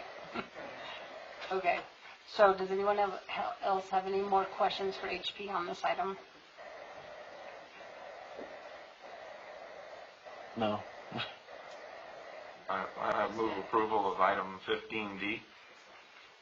Second.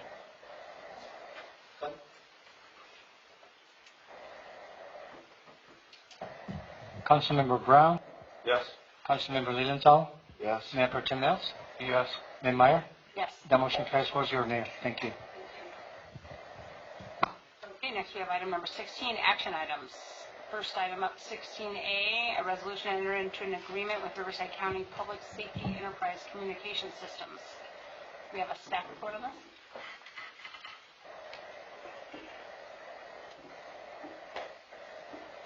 Good evening, Honorable Mayor and council members. Can you see my screen?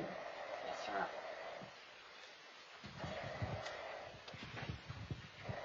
We can see the screen, Chief. Go ahead. Good evening. This is phase 2 of our Hemet Police and Fire Department Radio Communication Systems project. This is a very important project for our public safety departments, the city, and of course our citizens. There's a lot of moving parts regarding this project, and with this presentation, my goal is to cover all that information, provide from both staff reports and break it down, kind of to simplify the information. I'll also provide some background or history that will be bring us to why we're here today. So at the end of my presentation, I'll answer any and all questions. And for any technical questions, I believe we have representatives from Riverside County Public Safety Enterprise Communication, which is PSEC, and I'll refer to them as PSEC during this presentation, as well as Motorola that can assist with those type of technical questions. In 2018, we contracted with Pegasus Telecommunications Consulting Group, and I'll refer to them as PTCG. I don't like to use acronyms, but these are pretty long titles. So how did we come across PTCG? Well, we reached out to our law enforcement executive groups across the state of California, and they were very highly recommended. We engaged in services with Pegasus or PTCG because they are the experts who provide us with a professional assessment and, of course, recommendations for our public safety radio project. We currently have a 20-year-old failing radio system, which is a VHF LAN mobile radio. Chief, before you keep going, is there any way for you to get closer to your microphone? It is very light for us to hear. I don't know if the members of the public can even hear what he's saying. Can you guys hear? Yeah. Okay. I just want to make sure everybody hears you.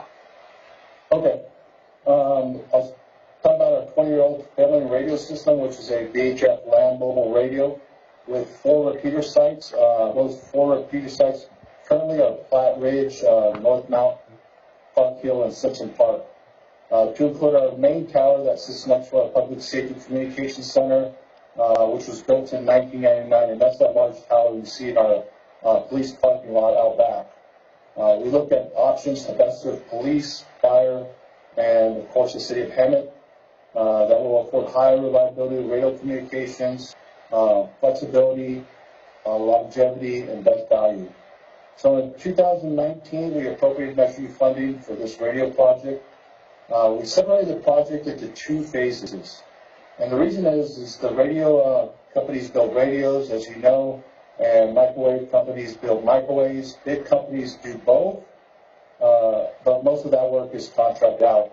And this was a big cost savings to us, put it in 2 different phases. Phase 1 is the microwave upgrade. We were awarded the Petroleum Telecom as the best value bidder. And phase 2, a radio project, which is why we are here today.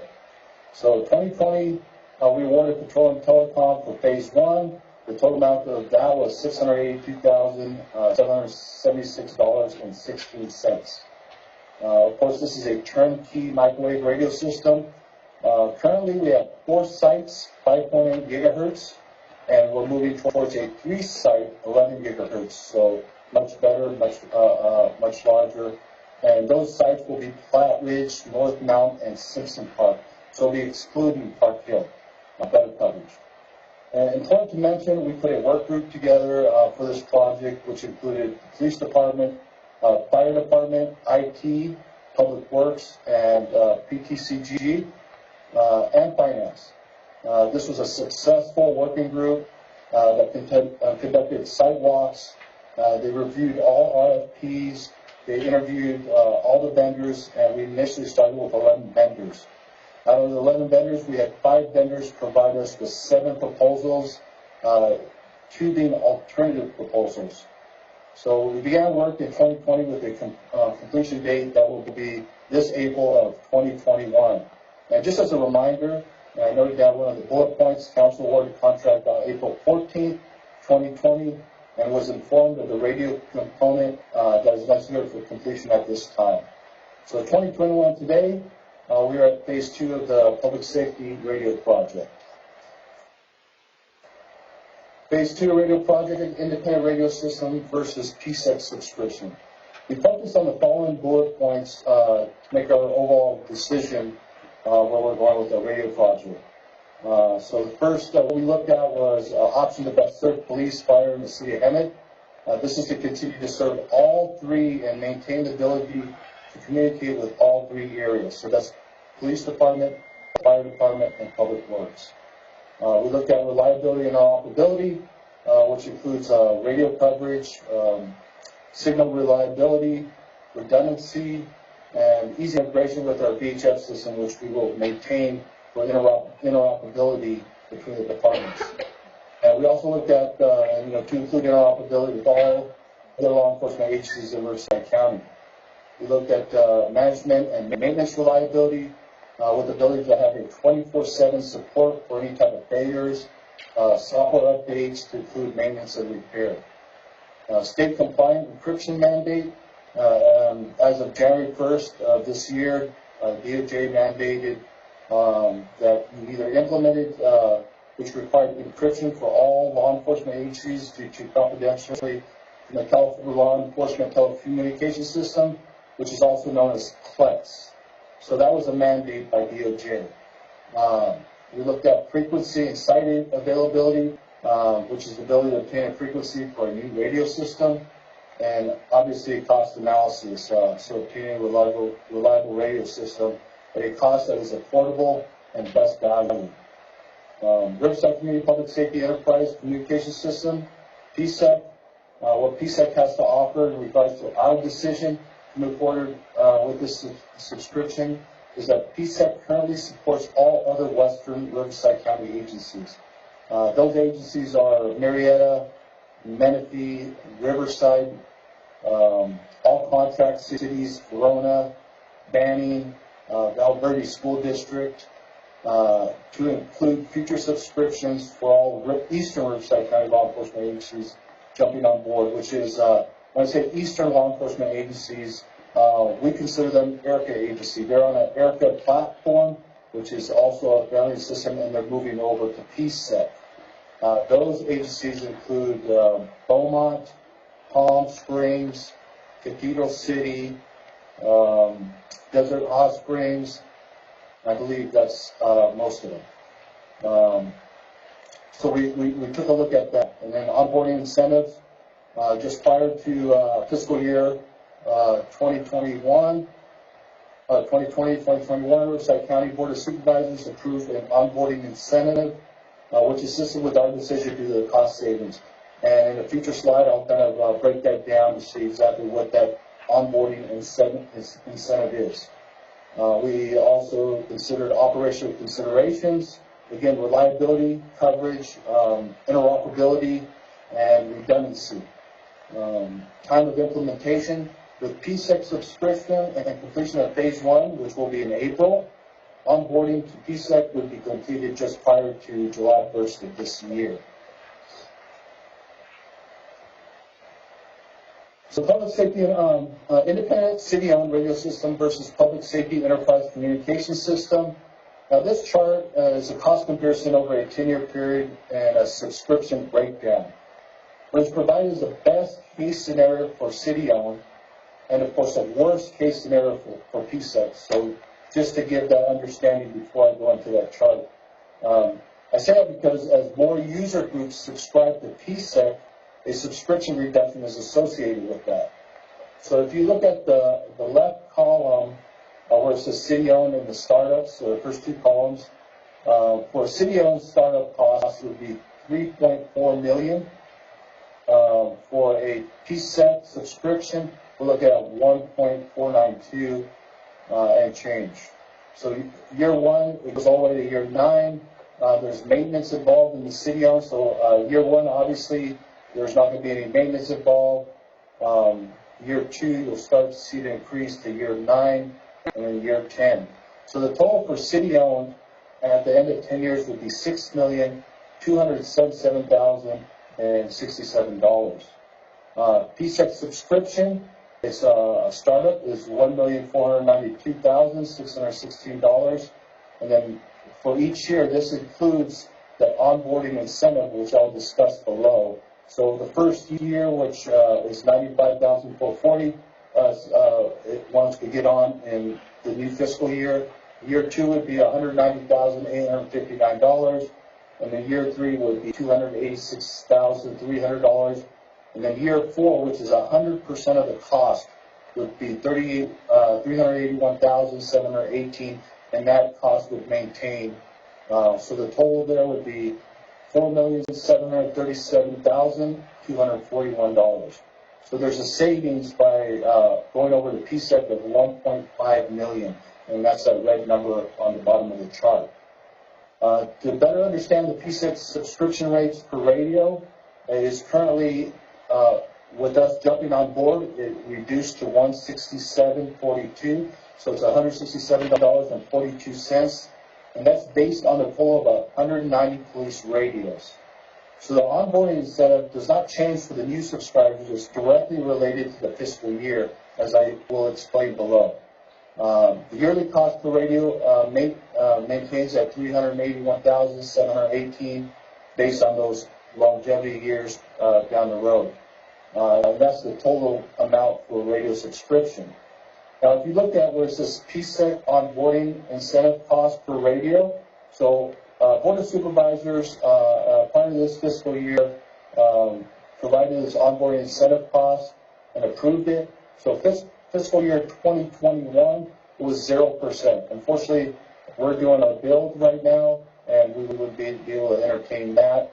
So fiscal year 21-22 is 25%, so that would be $41.86 per radio per month. As you look down below, fiscal year 22-23 is 50%, which is $83 and change, and fiscal year 23-24 is 75%, which is $125.57. So fiscal year 24-25, worst case scenario is $167.42, and that's listed in that column to the right, which you'll see the breakdown per year. So 21-22, obviously that's this fiscal year is $0, and then 24-25, worst case scenario is $381,718. Now, as the ERICA agencies come on board, those costs reduce.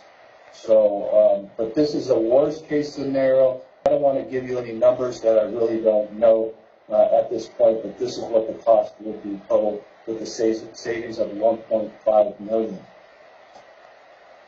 So, phase 2 radio project also includes 16B, which is the Motorola solution, the MCC 7500E series consoles.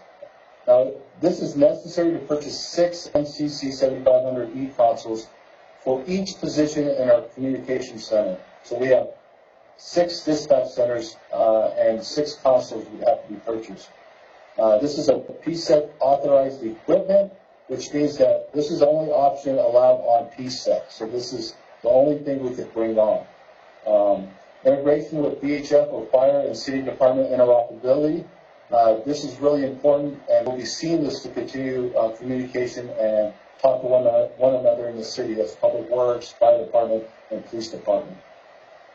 There's a 10-year warranty and maintenance, which is strongly recommended due to the importance of having a service and maintenance contract involving technology. When things break, it's extremely costly, as well as service call-outs and software updates.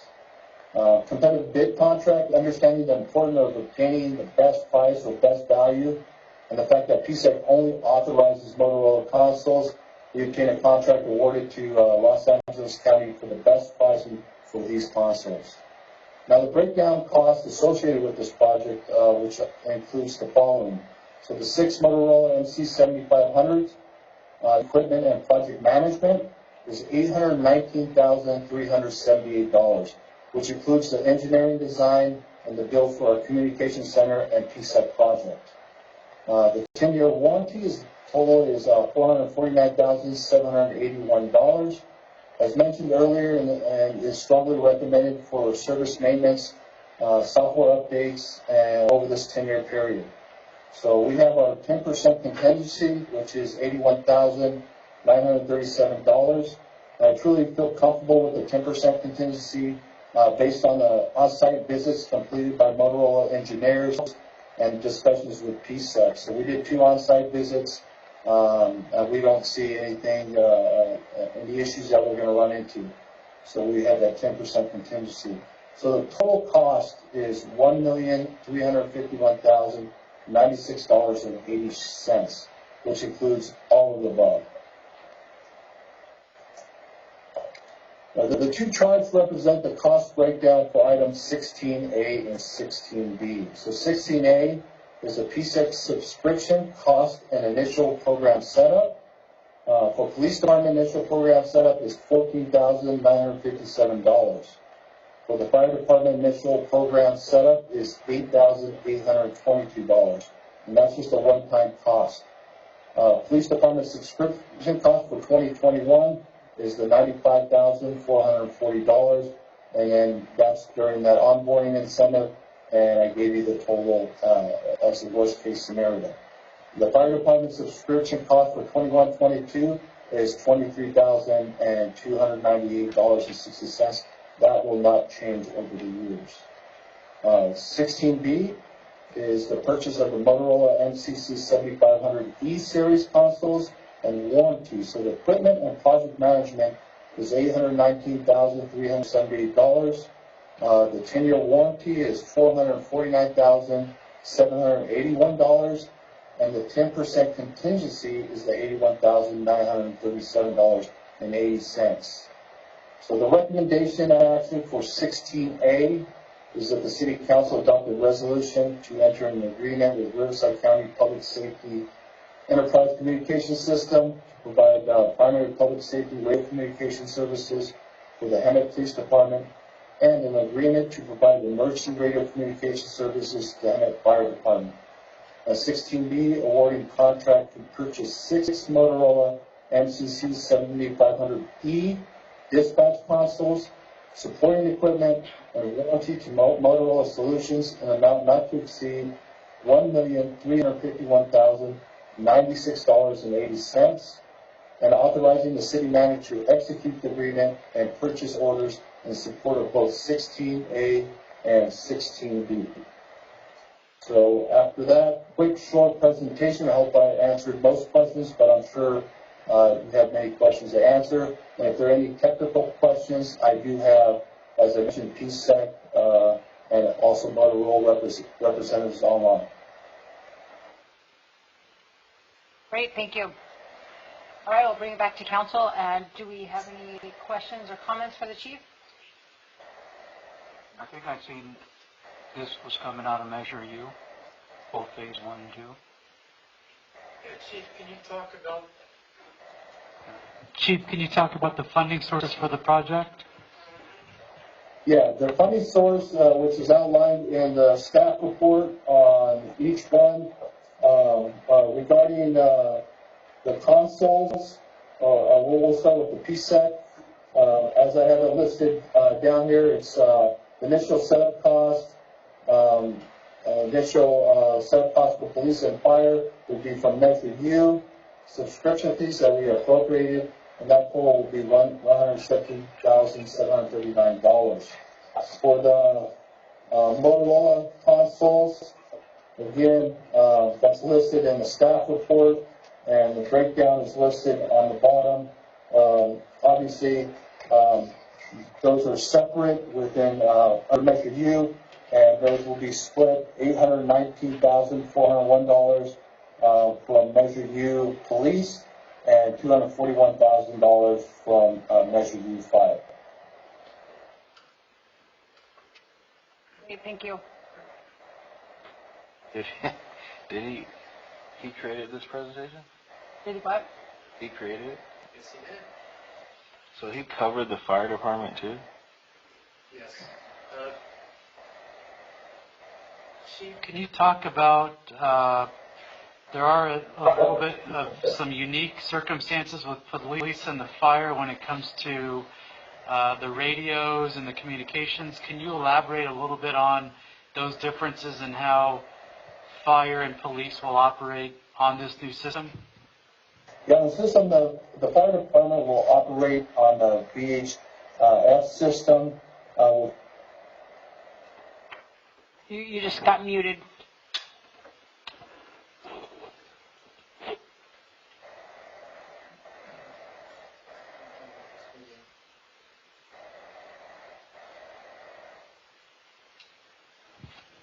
Can you hear me now? Yes. We can hear you, yeah. Okay, yeah, fire operates on the VHF system. They do that for state interoperability when and I'm just doing this on what I understand, talking to the fire chief and other fire personnel. They use that for interoperability when they assist in any fires throughout Southern California. They'll have the ability for emergency for PSEC. There's other fire departments in the county that are moving towards PSEC. Marietta is entertaining that idea right now, but they'll have ability for emergency on PSEC as well as talk to us. Obviously, we have to move to a digital platform for encryption, as I mentioned, as the mandate. We've been looking for a system for many years that will assist us in interoperability. I've known for personal experience over the years, we've always used some type of patch to talk to other agencies. It never worked. So what we've tried and what we're doing now with all Riverside County agencies, all chiefs at our RCOPS meetings to include the sheriff, is making sure that when we're doing technology upgrades that we're able to communicate and share information with one another. And being on the same program will allow that to occur seamlessly, if that answers your question. So when you have the PSEC, you differentiated between the PSEC and then the one at the top. You said, is that what we have now?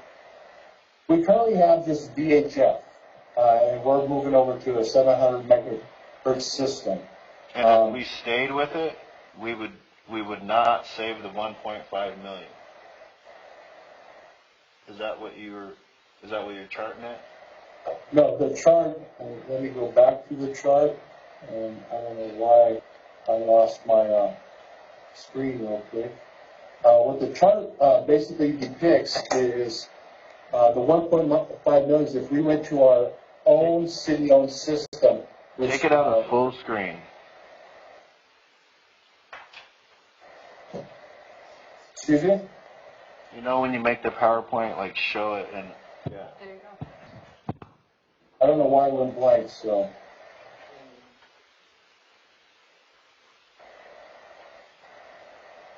Okay, so if we have to either do one of these two. So if we went to a city-owned system, which is the startup cost, which is this $3,420,000.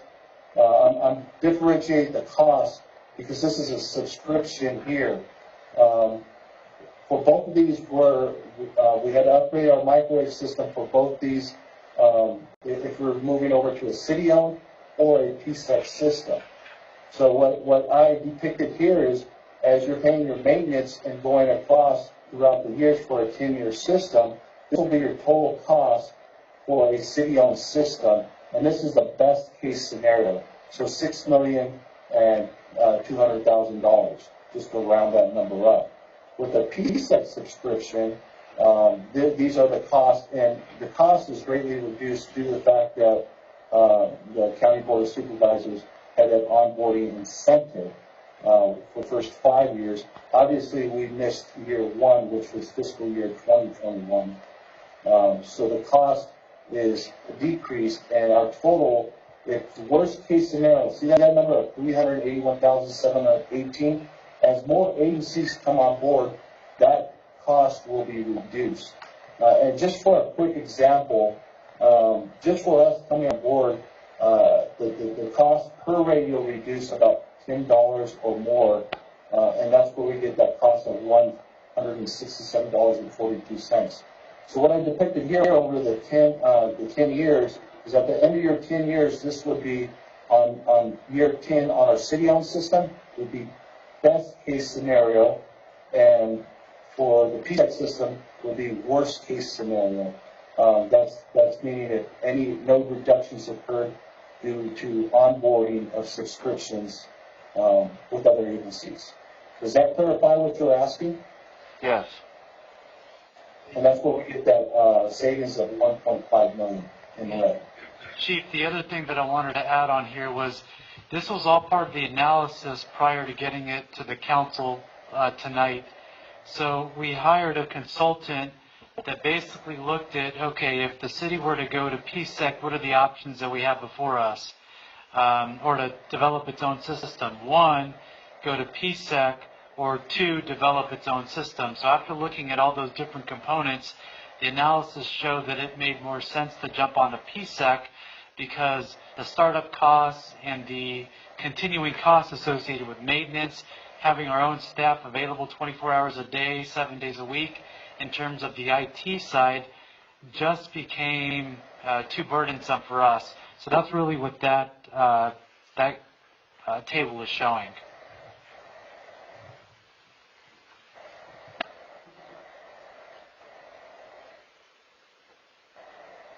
This looks like responsible spending to me. Well, it's been a long time coming. We used to have, there were some incidents where we actually had no service in our radio systems, and the police and fire have been on calls, and they had no way to communicate back to dispatch. A gun was pulled on someone. I mean, it's a long time in the making, but the fact that we can partner with the county on this and get cheaper rates than even a few years ago is amazing. So it's exciting. Chief, the question I have for you now, we are going to have our Public Works radio system still through VHF and the fire department through VHF. Is that Yes. correct? And That then is- you will be at P, and they'll just have the emergency ability. Yes, that is And correct. you are moving to PSEC because of the mandate, not because the equipment is not working. Because I would hate to think like we're leaving our public works or fire with a shifty radio system and only moving PD to PSEC. You understand what I'm saying? Yeah, well, well, no matter Your what take on all that.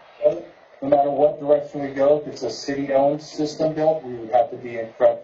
We have to move towards encryption on that, which is included on that cost of the 6.2 million.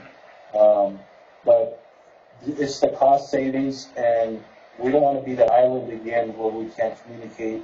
with I'm just our- saying, are we leaving two other departments in an unsafe situation? No, because that system is integrated with our Motorola consoles that we're implementing in this project 16B. Chief, can you also bring up, I think what the mayor may also be looking at is the mandate that's coming by that's forcing the police department to go to encryption. Can you talk about that? Yeah, what it is, basically as of January 1st of 2021, due to we have access with PLETS system, we have to move over to an encrypted system.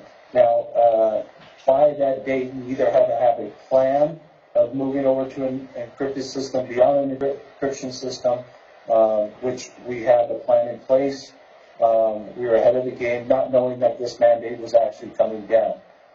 So we were ahead of the game, not knowing that this was going to occur in January of 2021.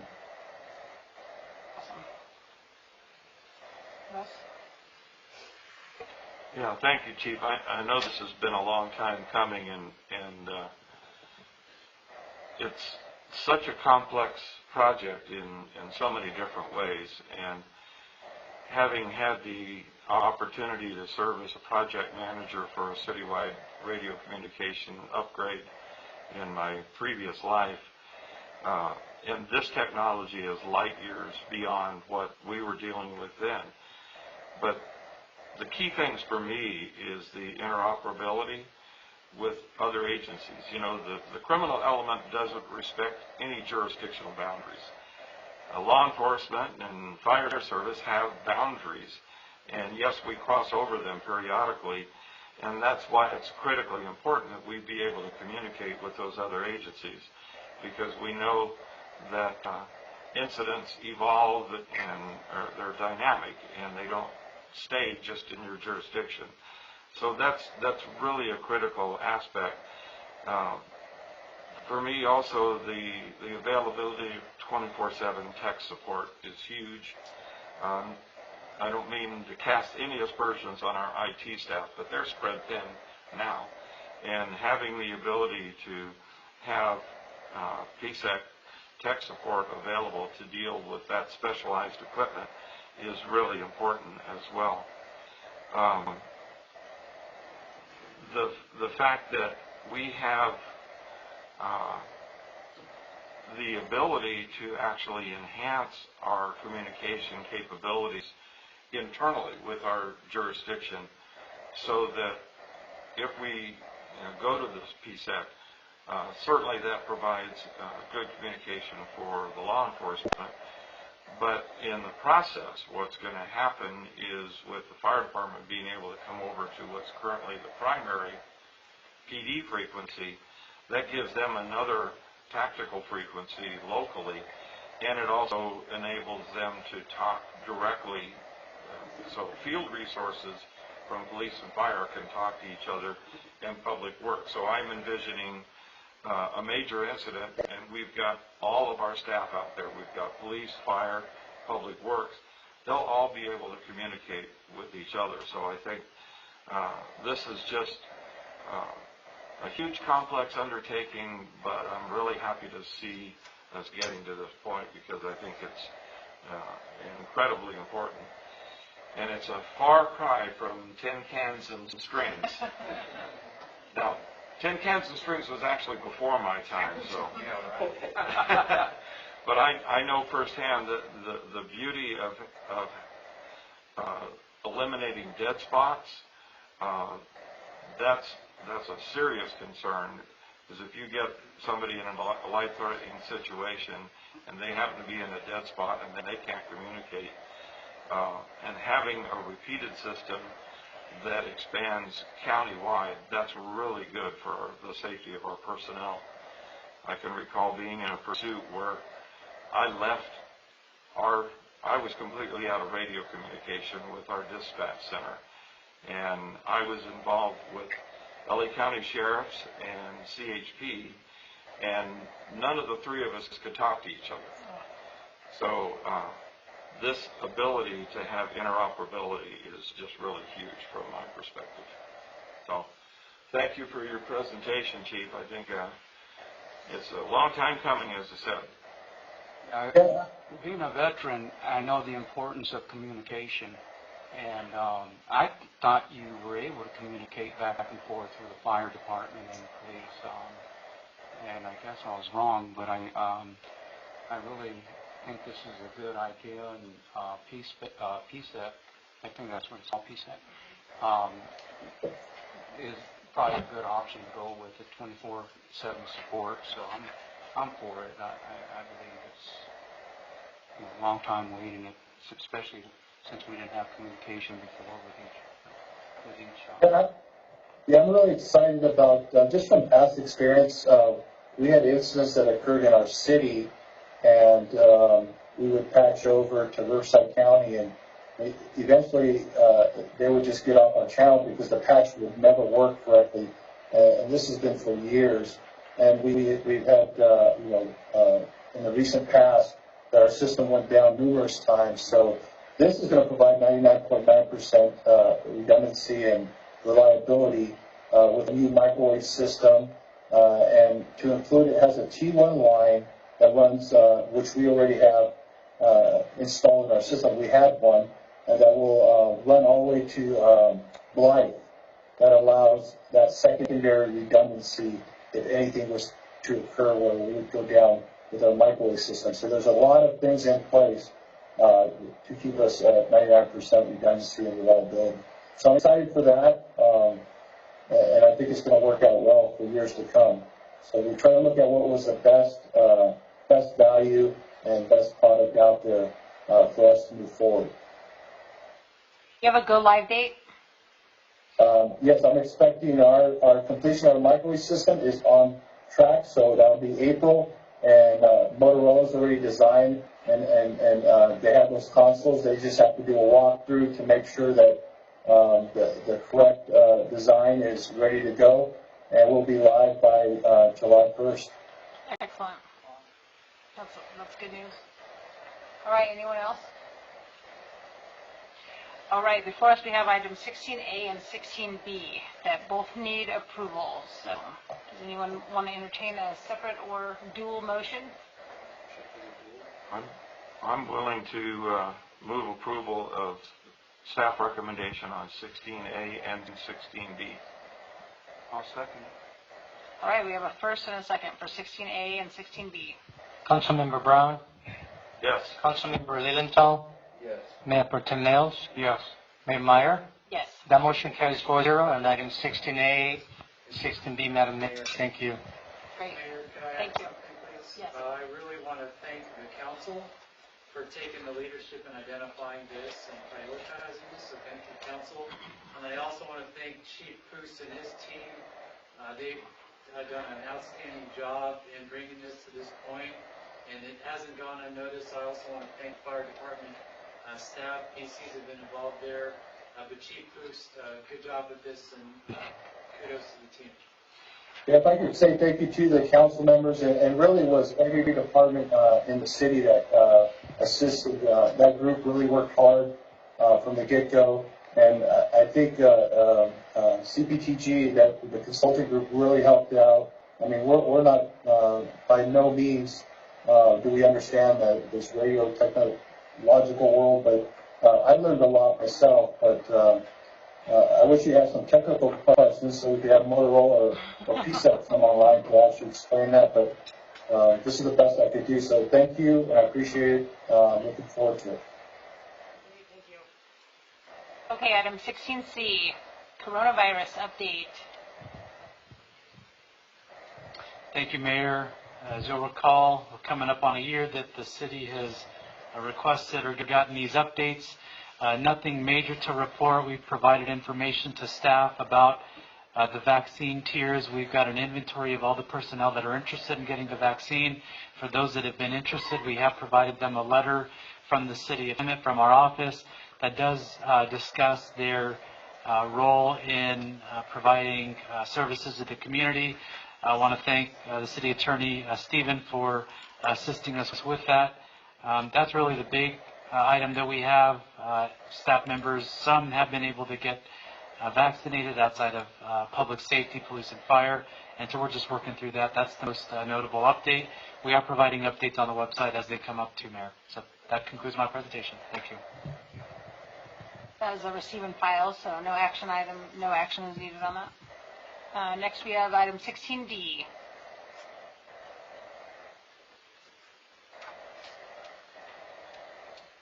So, Mayor, while Lorena's queuing that up, we do have this item coming up before the last item because there is an action item that we're asking council to take up with this specific item. So that's why this comes before the item that's last on the agenda. So that's why it looks a little bit bizarre, but we had to align these things so that we took, the council provided direction on this one, which would then provide us with the pathway to potentially get to item 16E.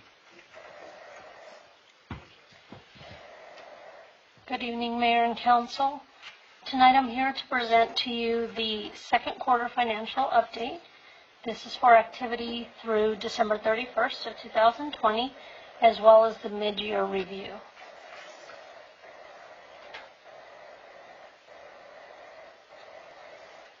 The first item I want to address are some changes to the report that were made.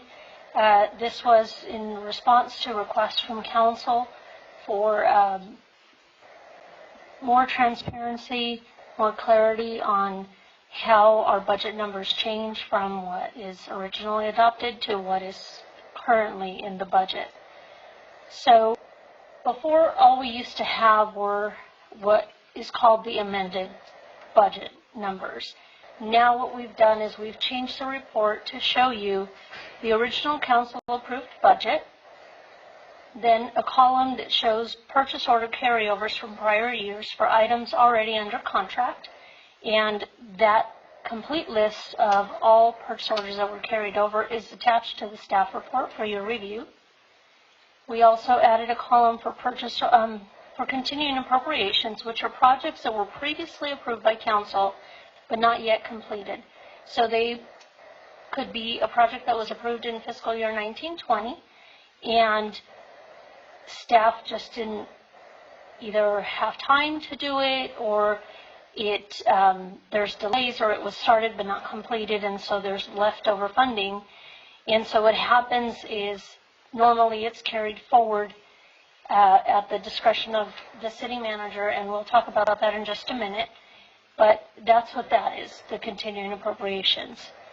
Then another column for council-approved amendments throughout the fiscal year, so items that are brought forward through staff reports that have fiscal impact, where department heads are requesting for supplemental appropriations for their budgets.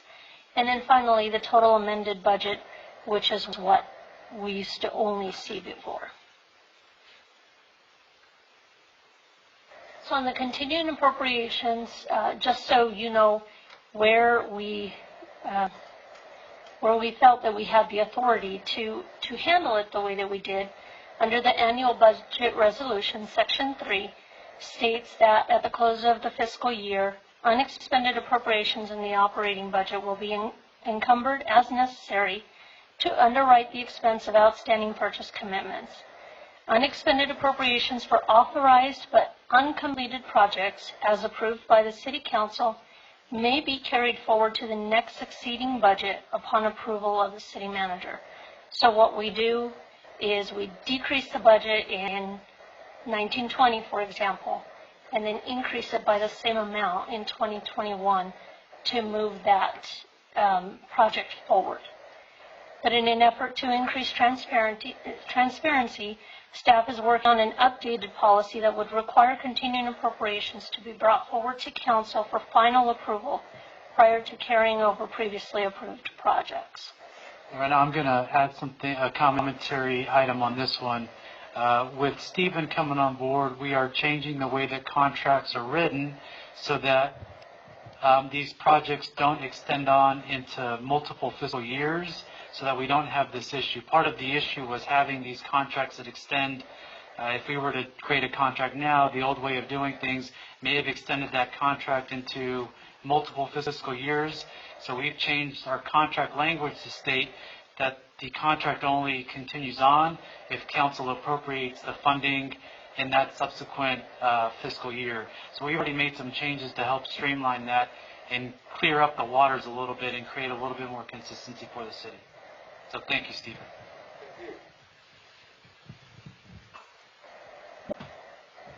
One final change that was made to the report is that a column was added at the end. On the far right, you'll see a column added for projected year-end expenditures. This will provide an estimate of where departments are expected to end the fiscal year. For tonight's report, we're halfway through the year. All it does is it takes the department expenditures through December 31st, and I doubled it just to say this is how much we've spent in the first 6 months. We can assume that we'll spend about the same in the next 6 months. As the year is closer to ending, each department head will analyze their department needs and provide more realistic year-end projections so that council knows where we're a more realistic outlook of where we look like we're going to end the year. Are we going to end at budget, under budget? Are we going to need additional appropriations to complete our budget?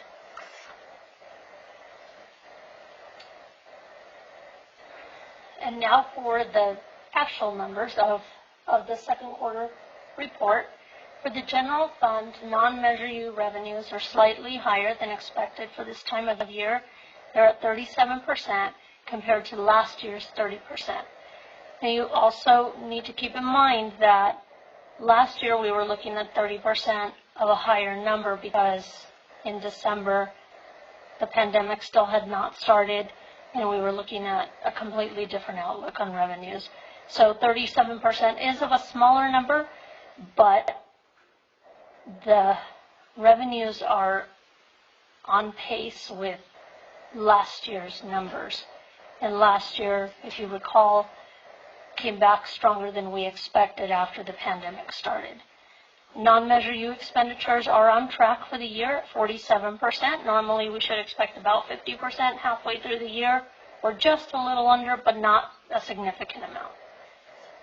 On the Measure U side, revenues are at 44%. Again, slightly higher than last year's 35%, but we're also looking at a percentage of a smaller number. And then Measure U expenditures are at 44%. Measure U police and fire still have some big projects. The radio project that was just discussed, that is still budgeted but not committed or spent yet.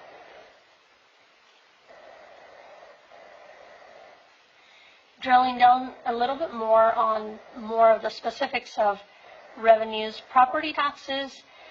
As of the end of the second quarter, most property taxes have not been collected because the first property tax payments are made on December 10th. The county doesn't normally submit those to the city until late January, early February. So while we do have our first payments now, we don't as of December 31st. So this is reporting that. Sales tax collected are slightly higher than last year. We will discuss this a little bit more during the mid-year presentation. In business license renewal revenues are at 76% of the budget. Last year at this time, renewals were at 64%. So I think that is really good news considering that the pandemic has shuttered a lot of businesses. It seems that Hemet hasn't been nearly as affected as other areas have. In community development revenues are very strong at 66.5% of their budget. Continued increases in development projects submitted for review are reflected in these numbers, and they also include engineering plan reviews as well.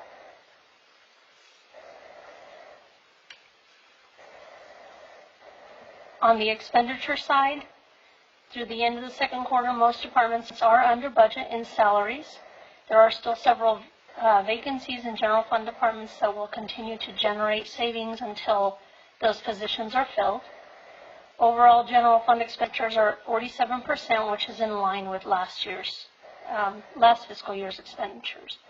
Year-end projections, if they stay on track with the way that the departments have been expending their budgets, are looking to generate a potential savings of about $2 million for the year.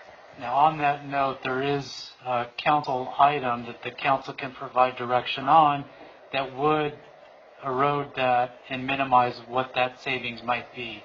So that is something that should be on the council's mind, that if that direction is provided, which is within, that we would refine what that dollar amount might be moving forward. On the Measure U side, police expenditures are at 40% for the year. Contributing factors are vacancies and the equipment purchases that have not been completed. For fire, expenditures are just under 47% for the year. Also contributing factors, vacancies, and the equipment that is still pending to be purchased.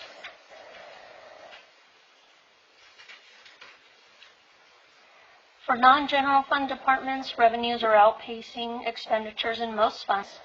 Lighting and landscape revenues are collected through property tax bills, so they are delayed. We don't see a whole lot collected in the first 6 months, and then we see big collections in the third quarter is when you see the biggest amounts of increases.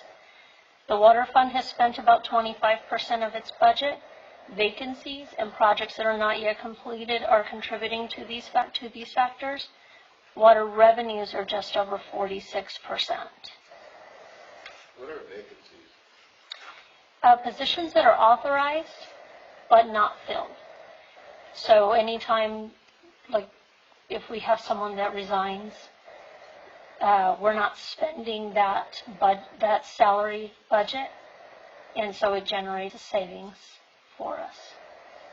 The city and its budget requires that the city allocate the funding at the very beginning of the budget year, which assumes that on day 1, July 1 of that fiscal year, that position is filled. So when we have vacancies, natural attrition, that will generate savings as people leave the agency. In some operations, that vacancy requires or there is overtime that helps offset the reduction in service. Oftentimes in the fire department, constant staffing does require that staffing be at minimum levels, and so in some instances those vacancy savings do help offset increases in overtime.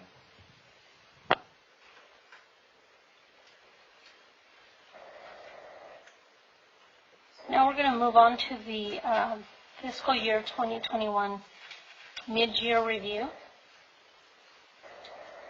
The council approved budget for fiscal year 2021 was a balanced budget with several cost-saving measures implemented, as well as the use of some one-time monies. A mid-year review is completed each year to ensure departments have what they need to complete the fiscal year with adequate funding to continue to serve the residents of Hemet. Departments continue to monitor their budgets to ensure spending limits are met.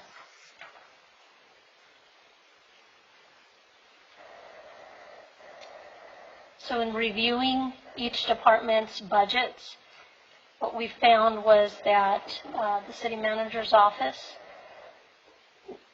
needs to, or is asking to, remove the office specialist position, which is the approved position in that department, and add the executive assistant position. The funding source for that for fiscal year 2021 would be general fund salary savings from vacancies. So there are other vacancies in that department that haven't been filled that can offset the cost of this.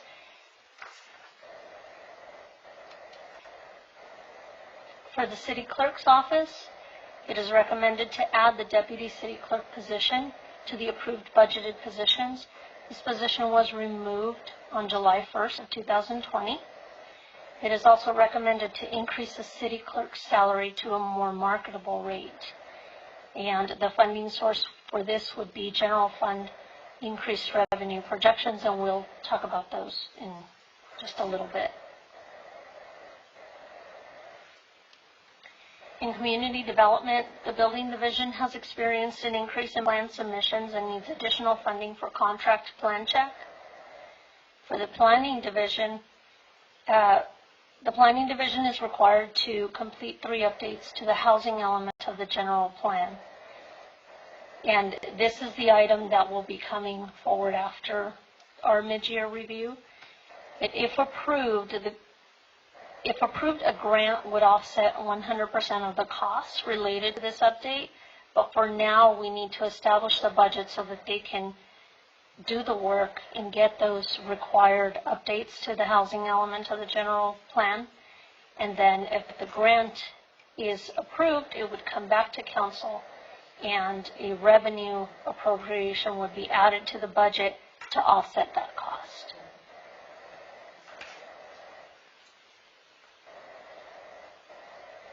For Public Works and Engineering, an increase to the budget is proposed for salary and benefits for the city engineer / Public Works Director position. And in Development Engineering has also experienced an increase in projects submitted for review and requires additional funding to accommodate this increase for plan checks.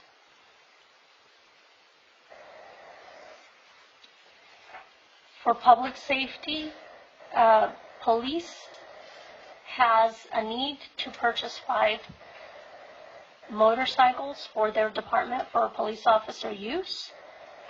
And there is a need to increase the proposed budget for the radio project, which is the project that Chief Poos just brought forward to you.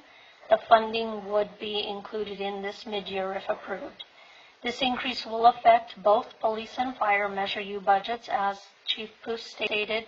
And so the way it works is that the amount of the increase was $290,000, would be paid 2/3 by police Measure U and 1/3 by fire Measure U. So everything in Measure U is split, 2/3 for police and 1/3 for fire. And the philosophy behind that is that in general fund, generally over the years, police has always been 2/3 of the total public safety budget, and fire has always been about 1/3 of the total public safety budget. On the revenue side, we do have good news.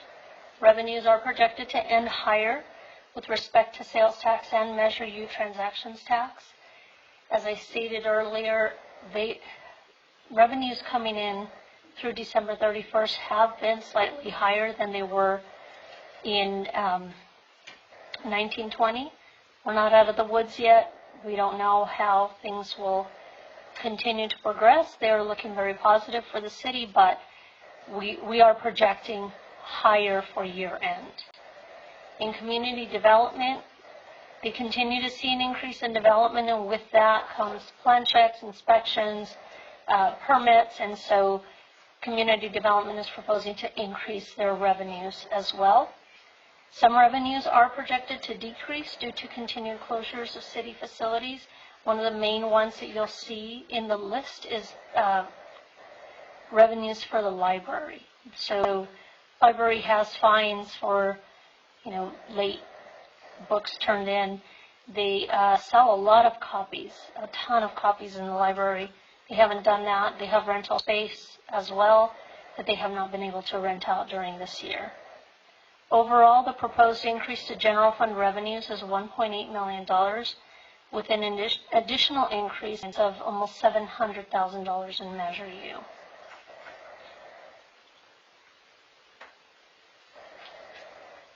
This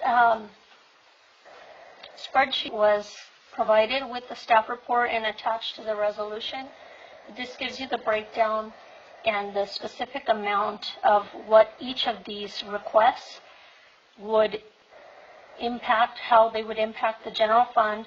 There is one non-general fund, and it is just because of the way the funding for the public works, the city engineer / public works director position is funded. So it's partly funded by general fund through engineering and partly funded by public works through public works administration. And then you have the two items for police and fire, Measure U, which are the motorcycles and the additional requirements for the radio project. Are there any questions on this before I move on to revenue side? No. On the revenue side, we are projecting an increase of about $915,000 in sales tax, with an additional $695,000 increase to Measure U transactions tax. Property taxes are projected to increase approximately $370,000. Other taxes show a slight decrease of about $7,800. There are a lot of really small other taxes that we collect, things like business license renewals, TOT, the transient occupancy tax from the hotels, things like that. Fines and forfeitures are projected to increase $26,000. Slight decrease in use of money and property of $7,500. Intergovernmental revenues are projected to increase $355,000. Charges for services are projected to decrease just under $40,000. And then miscellaneous revenues just under $210,000. But community development and engineering shows a big increase of $437,000, almost $438,000. Lorena, before you go off that page. Yes, sir. Couple questions. You mentioned that the other taxes is anticipated to decrease. Would it be a fair statement to say that's primarily the result of the TOT because of hotels and motels being restricted related to COVID? Give me just one moment. I want to make sure I answer your question properly. Yes, that is part of it. TOT has seen a big decrease. If you recall, last year we had projected $1 million in TOT tax. And we ended the year at about $700,000, so it was a big drop. We did project a lower amount. Sorry, my eyes are tired or old, I'm not sure. Okay. TOT, we're actually projecting to increase slightly from $700,000 for the year to $775,000. Where we see a big drop is in our cable TV franchise fee. They're coming in quite a bit lower than projected, mostly driven by Verizon or Frontier, I think is what they're called now. So they have a projected big drop of about $100,000 in revenues that are not actually. A lot of times what we see is we'll see one provider decrease, but a different provider increase, and we're not seeing that this year. Yeah, I think probably a lot of that is a transition that's pretty significant this year, in my opinion. Hulu, Netflix. Streaming. People Yes. are leaving the cables and the satellites and going to streaming. I think you're right. One other question, too, and you may not be the best person to answer this one, but on the charges for services, are we contemporary in our fees for services, or is there a plan to go forward with a review of all of our fees to see if we're where we should be? I am the right person to answer that. Okay. We recently did an RFP, and we selected a firm to help us with that process. So I'm working on the contract now, which I'll have to have approved by the city attorney, and then we can get started on that. But we are working toward that, and you should start to see results from that shortly. Excellent. Presentations. It's easy to fall behind on a lot of those things, and as circumstances change and laws change, there's fees that we maybe previously weren't charging that we could charge. Yes, and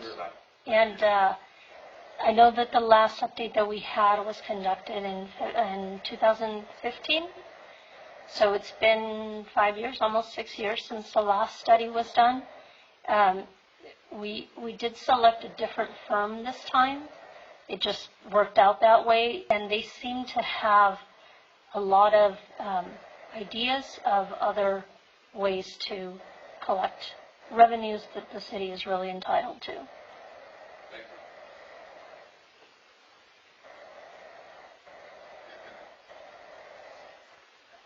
So tonight, staff is respectfully recommending that the City Council approve a resolution amending the fiscal year 2020-21 budget.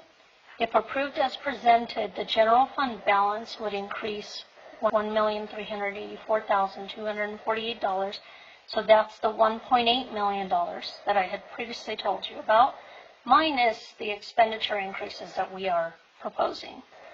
And in Measure U, it would be a net increase of $179,300. So it would be the $695,000 increase in revenues minus the motorcycles and the radio project.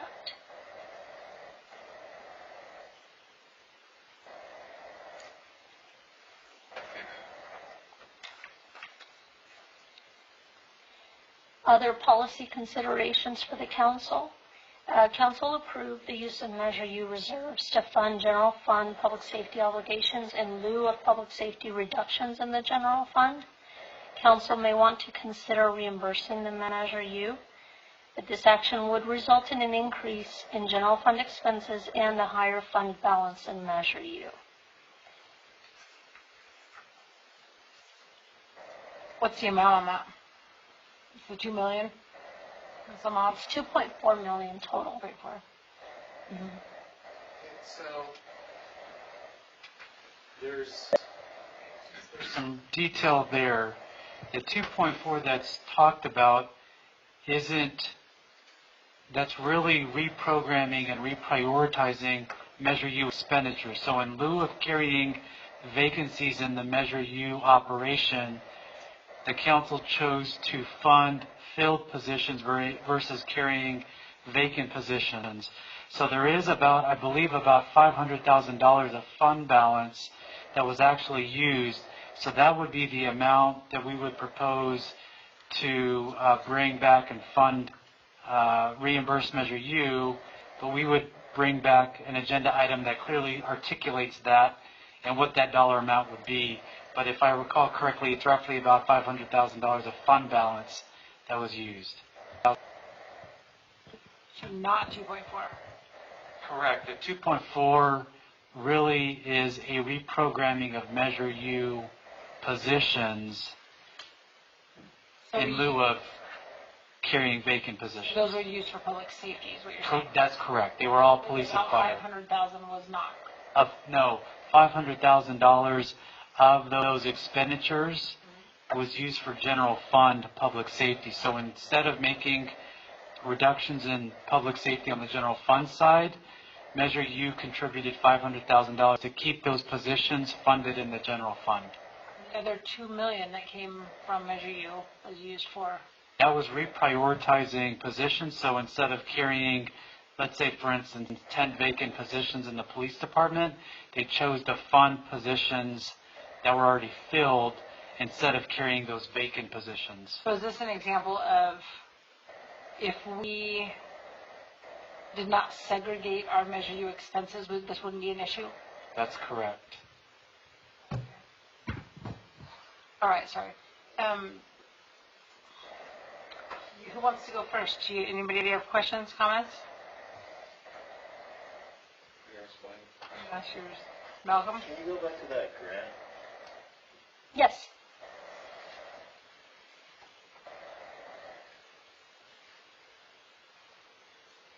Because what you're saying right now is there's an expense that needs to be paid, and it would be paid, but then this grant would cover it in the long term, somewhere down the line. Is that right? Yes, we expect it to be in the short term. I believe.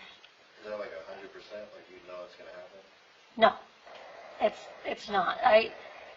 I never say I'm 100% sure until I have a grant approval that is fully executed. I know that in talking to H.P. King, our Community Development Director, that he's pretty confident that in talking to the organization that's providing the grant, that we have a very, very good chance of receiving it. But the general plan has a lot of requirements, and the housing element updates are required to be done. So even if we did not receive that grant, we're still required to complete those updates, the three housing element updates. In addition to that, council member, the issue that we also have is even if we are authorized the grant, we wouldn't be allowed to expend that until we have an agreement with the agency that provides that grant. So what we're doing here is expediting the use of general fund dollars to get this project moving and not waiting for another agency to provide an approval that might delay the project by 2 or 3 months. So we're really looking at the deadlines that we have, knowing that we are maybe highly likely to get that grant, but we need to move forward on that project because there are some deadlines that we need to move on. Where is this grant coming from? I believe it's coming from the state. There you go. What was that? HCD.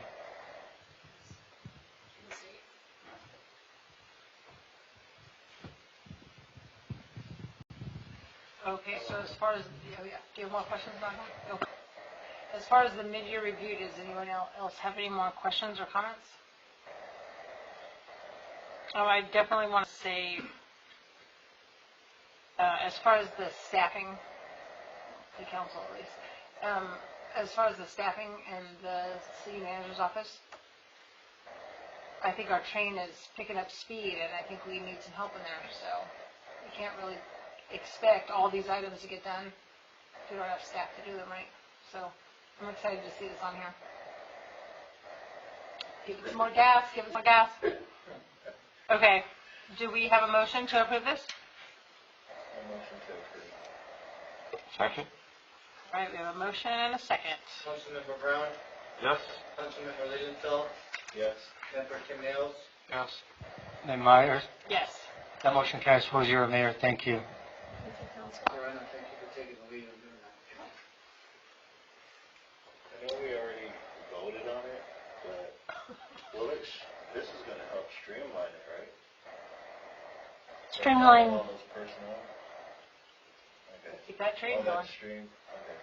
It'll help us also become competitive because right now the economy is doing well and as other cities are doing well, we're competing for the same talent. So we're hoping that we can start pulling people that we want to come to the city of Emmett to be a part of the winning team, essentially. All right. Before we get to our next item, it is, well, I'm sure we're going to hit 10 o'clock. Does anybody want to make a motion to go past 10 o'clock, or are you guys done? And to use the restroom. All right, let's take a 5-minute recess. We'll take a 5-minute recess. Before we do that, do we want to extend past 10? Motion to extend past 10 p.m. All right, we have a motion to extend. Do you have a second? Second. Councilmember Brown? Yes. Councilmember Lilienthal? Yes. Member Kim Nails? Yeah. Mayor Meyer? Yes. That motion carries 5-0, Mayor. Thank you. All right, we'll take a recess to go to use the restroom.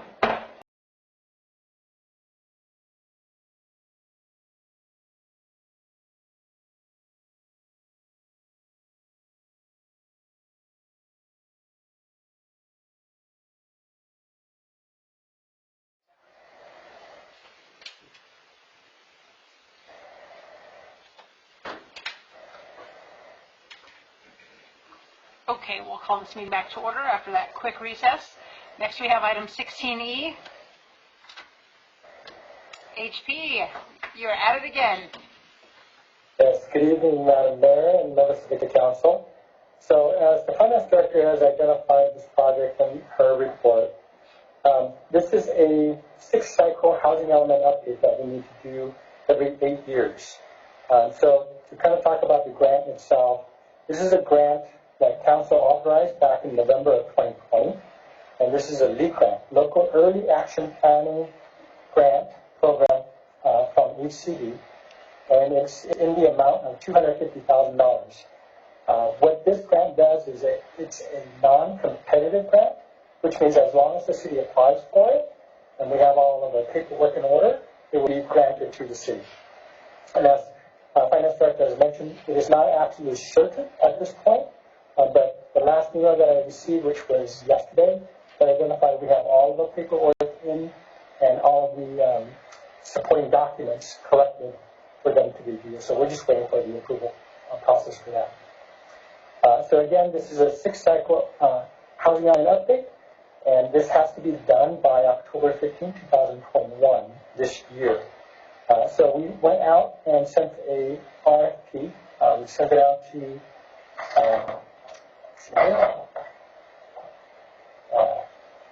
9 different firms for the RFP process, but only one comprehensive proposal was received by Kinley Horn and Associates, Inc.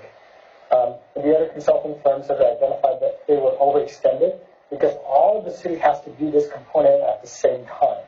So every city has to update their housing element at the same time. So that's why it's so difficult to get consulting firms to bid on the project itself. And as the Finance Director has mentioned, there's a couple other components that needs to be updated at the same time, which is the safety element and the new environmental justice component. So what we're asking the council to do on this item is that based on the reimbursement agreement with the HCD, which is $250,000, and as long as we go through this normal process, the money will be reimbursed to the city, and it will be placed back into the general fund. So the general fund, we're only utilizing it at this point just to get the contract going with the Kinley Horn and Associates.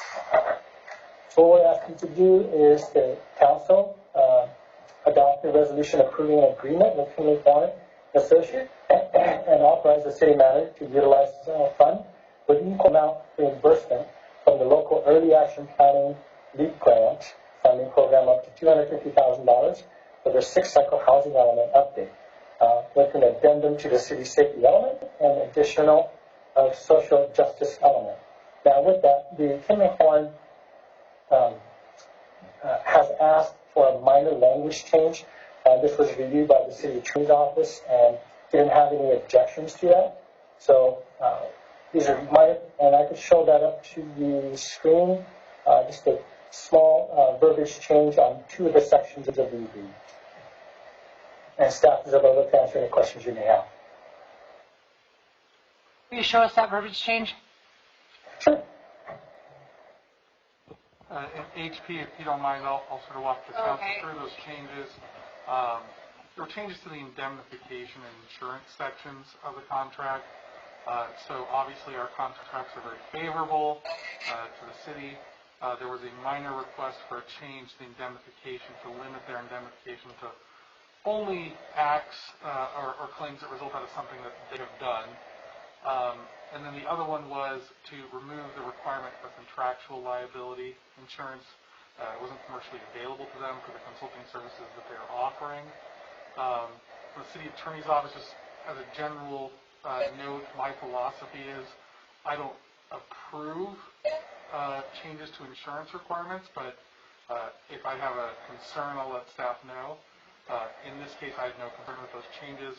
I've actually worked with this contractor before on other housing element updates, similar objections to similar language before. It's sort of the way it goes when you're dealing with a contractor doing this language. Okay, that's great. Does anyone else have questions for HP? Good. All right. Well, does anyone want to entertain a motion to approve this item?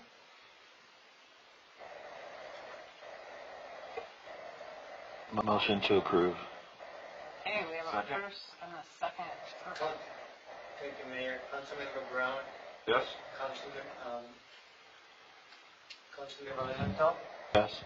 Mayor Pro Tem Mills? Yes. Mayor Meyer? Yes. The motion carries 4-0, Mayor. Thank you. Next, we have staff reports, item number 17. For the sake of time, I don't know if you guys want to just go through here quickly and figure out what you need to tell everyone. First, we have Councilmember Brown. Yeah, I think in the interest of time, I'd look here real quickly, see if there's anything that can't wait.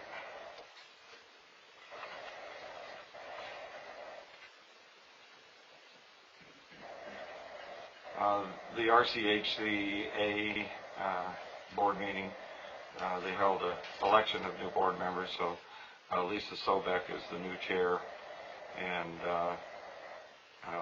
Joseph Orbito is the vice chair. And there was really nothing new other than continuing progress on the reclassification of the SKR, the Stevens kangaroo rat, from endangered to threatened. So that's progress. Good, progress. Good. All right, Councilmember Lilienthal. As far as the Community Outreach Committee is concerned, we are working through ad hocs, more specifically with continuing to see what's their group called? We need to reorganize that real fast because we didn't do that. Instead of having the Community Outreach Committee, we started this last time and we didn't finish.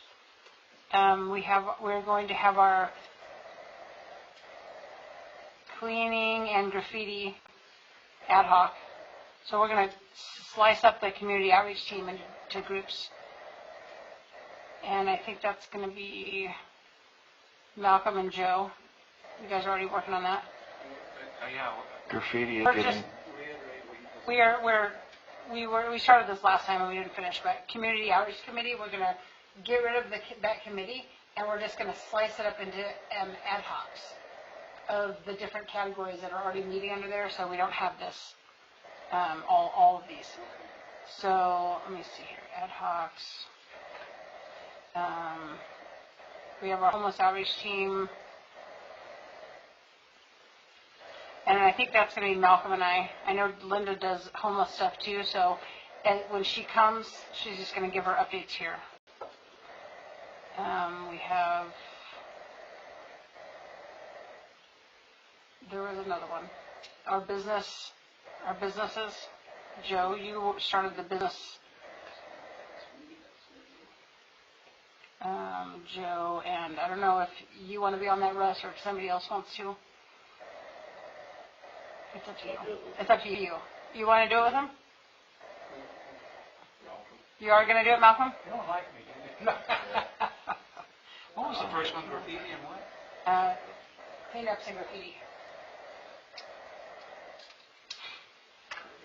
There was a few other ones, but as we get these solidified, then we can add them as needed, but those will be good for now.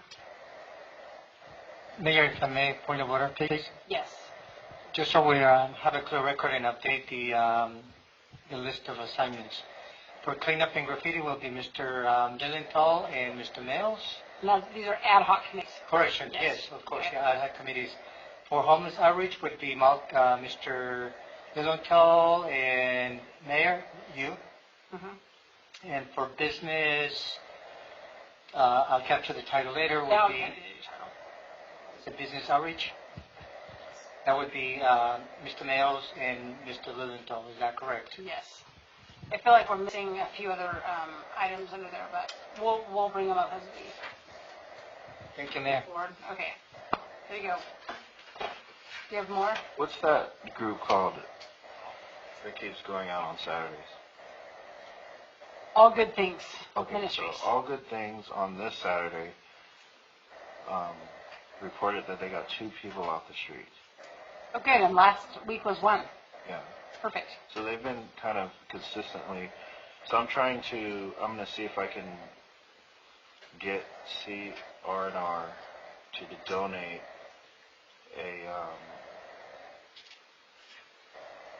somehow get them to donate a trash can, because they are picking up trash all over the city, and then they have to figure out how to get rid of the trash that they picked up. We cannot, as council members, go directly to CRNR because of the way that it's set up through the city, and there's a contract and a fee. Right now, I told the group that it would be easier for them to collect money and send someone to the dump because it's like $20. So I have talked to them about that. I know that the city manager is working on having some drop-off sites, so that will be available when it's available. So, well, thank you let for them know that. that. Yeah, I didn't know. We're all. Okay. That's okay. And then that covers homeless. And then the graffiti thing is going well. There's still people going around covering up graffiti. I had a guy from probation cover up 8 more sites. He completed his hours.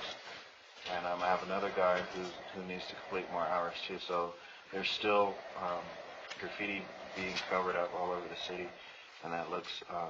And James LaChapa? Yeah. Yes. Another resident is doing it. And also with the homeless outreach, I was able to meet with county supervisor, and I will be meeting with him on a monthly basis to develop a relationship with him to see about any kind of programs that the County of Riverside could support the city in as far as homeless outreach is concerned. Also developing other relationships. This one is more response to business with some of our assembly and senators, more strategically to see if we can get monies to go towards our skate park. Excellent. All right, Mayor Pro Tem Mills, do you have any items? Yes, I finally did it right, but I'm not going to burden everyone with all this because I have too much. But the Kingdom Project, or the project where we go meet on Saturdays, I found out that I can't keep bending over without my back going out. Oh. So I was home 2 days after that trying to recuperate. But that's going well. Like Malcolm mentioned, we're getting people off the street. We're cleaning the streets. This application, See, Click, and Fix, is doing really well. And everyone I talk to, I tell them to use it. And I still need to get reports on a monthly basis on that if I can. And then I posted links on loans and grants for businesses, so I started that already. I made contact with a lot of people on from the SBDA. I always have trouble with acronyms.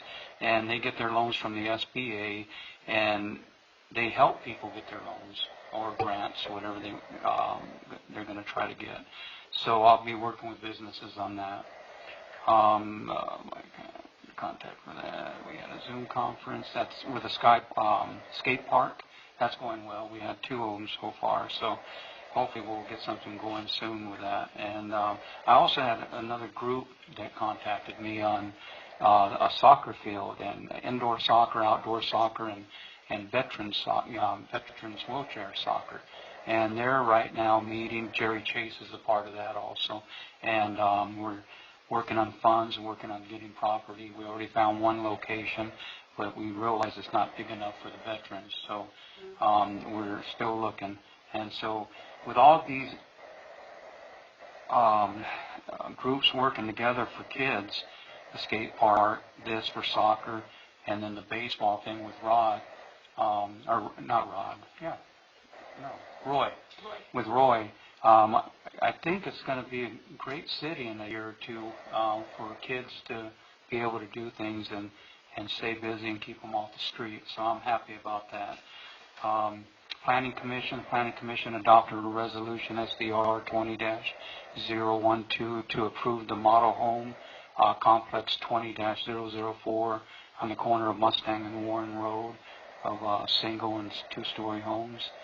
Community Action Group, I zoomed in late on that and was really surprised by the chairperson. She was really a go-getter, and kind of reminded me of our mayor because she was to the point, and I was scared to ask questions because I was late. I was supposed to talk for 5 minutes, but that didn't happen. So they nominated their new committee, and what else they do? They nominated their members, and everyone basically took the same positions there. League of California Cities, I'm still working with them. Met a few city council members from different cities, and I communicate with them on, probably a weekly basis, getting information. I'm trying to learn, so I don't, make a fool out of myself every Tuesday. So let's see, Ramona Bowe, since I'm the committee on that, I spoke with one of the people there that it's one of the actors, and he says that they're still idle, waiting for things to happen, but the renovations are continuing as long as they get donations. They upgraded their structure, or they're upgrading their structures, and they completed their parking lot project. So that's all done. And that's about it. Excellent. The only thing I have to report is we had a Valley Communities Leader meeting, and I met with Chairman Vivanco from the Sabova tribe and Mayor Ledesma from San Jacinto, and we'll be meeting on a regular basis to have a little collaboration. So it's kind of neat. So it was a really good meeting, and we'll continue to do those next monthly. So we'll be able to talk about issues each of us are having in our jurisdictions and how to meet those. All right, ad hoc committee reports or council protocol. Did they mention that woman who's over there trying to the lady that they hired as a consultant for the homeless? Yes, I did request a meeting, so I'll let you know when we can meet with her for our ad hoc.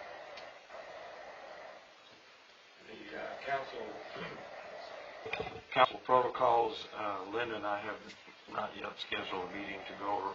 We did get the recommended updates from the city attorney, so that's probably just one more meeting before we get it into a work study. Excellent. Good. We have then your ad hoc for the CDBG. The CDBG CV is completed as of tonight, so we can check that one off. We can check off item number 2. Did you get that, City Clerk? Okay.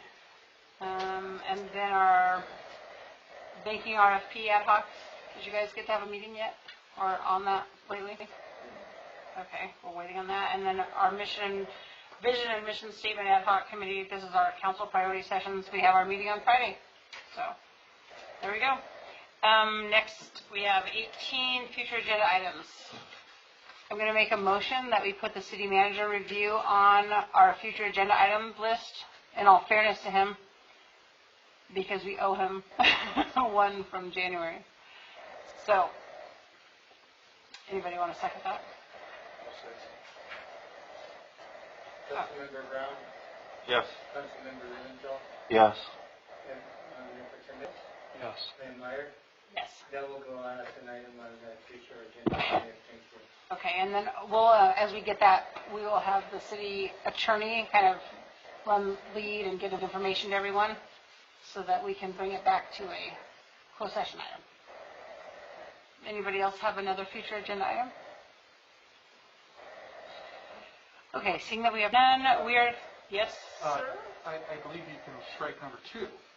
Oh, whoa, let's take these off. I know that we love adding things. We can take off number 2, the fireworks. Woo! We don't really need to vote on that since we already voted tonight on that. Just let you know, our city prosecutor is working on number 1 and number 4 concurrently. Excellent. And we should be having updates to those ordinances so they can be enforced coming shortly. Perfect. All right, well, that's good news. That's the best news. Madam Mayor, when we're done with this, you might want to go back. We skipped over city manager report. Oh, city manager report. Oh, sorry. Totally. Let me pull out all my list. Yeah, nothing to report there. Thank you. Thank you, Councilmember Brown. Yes.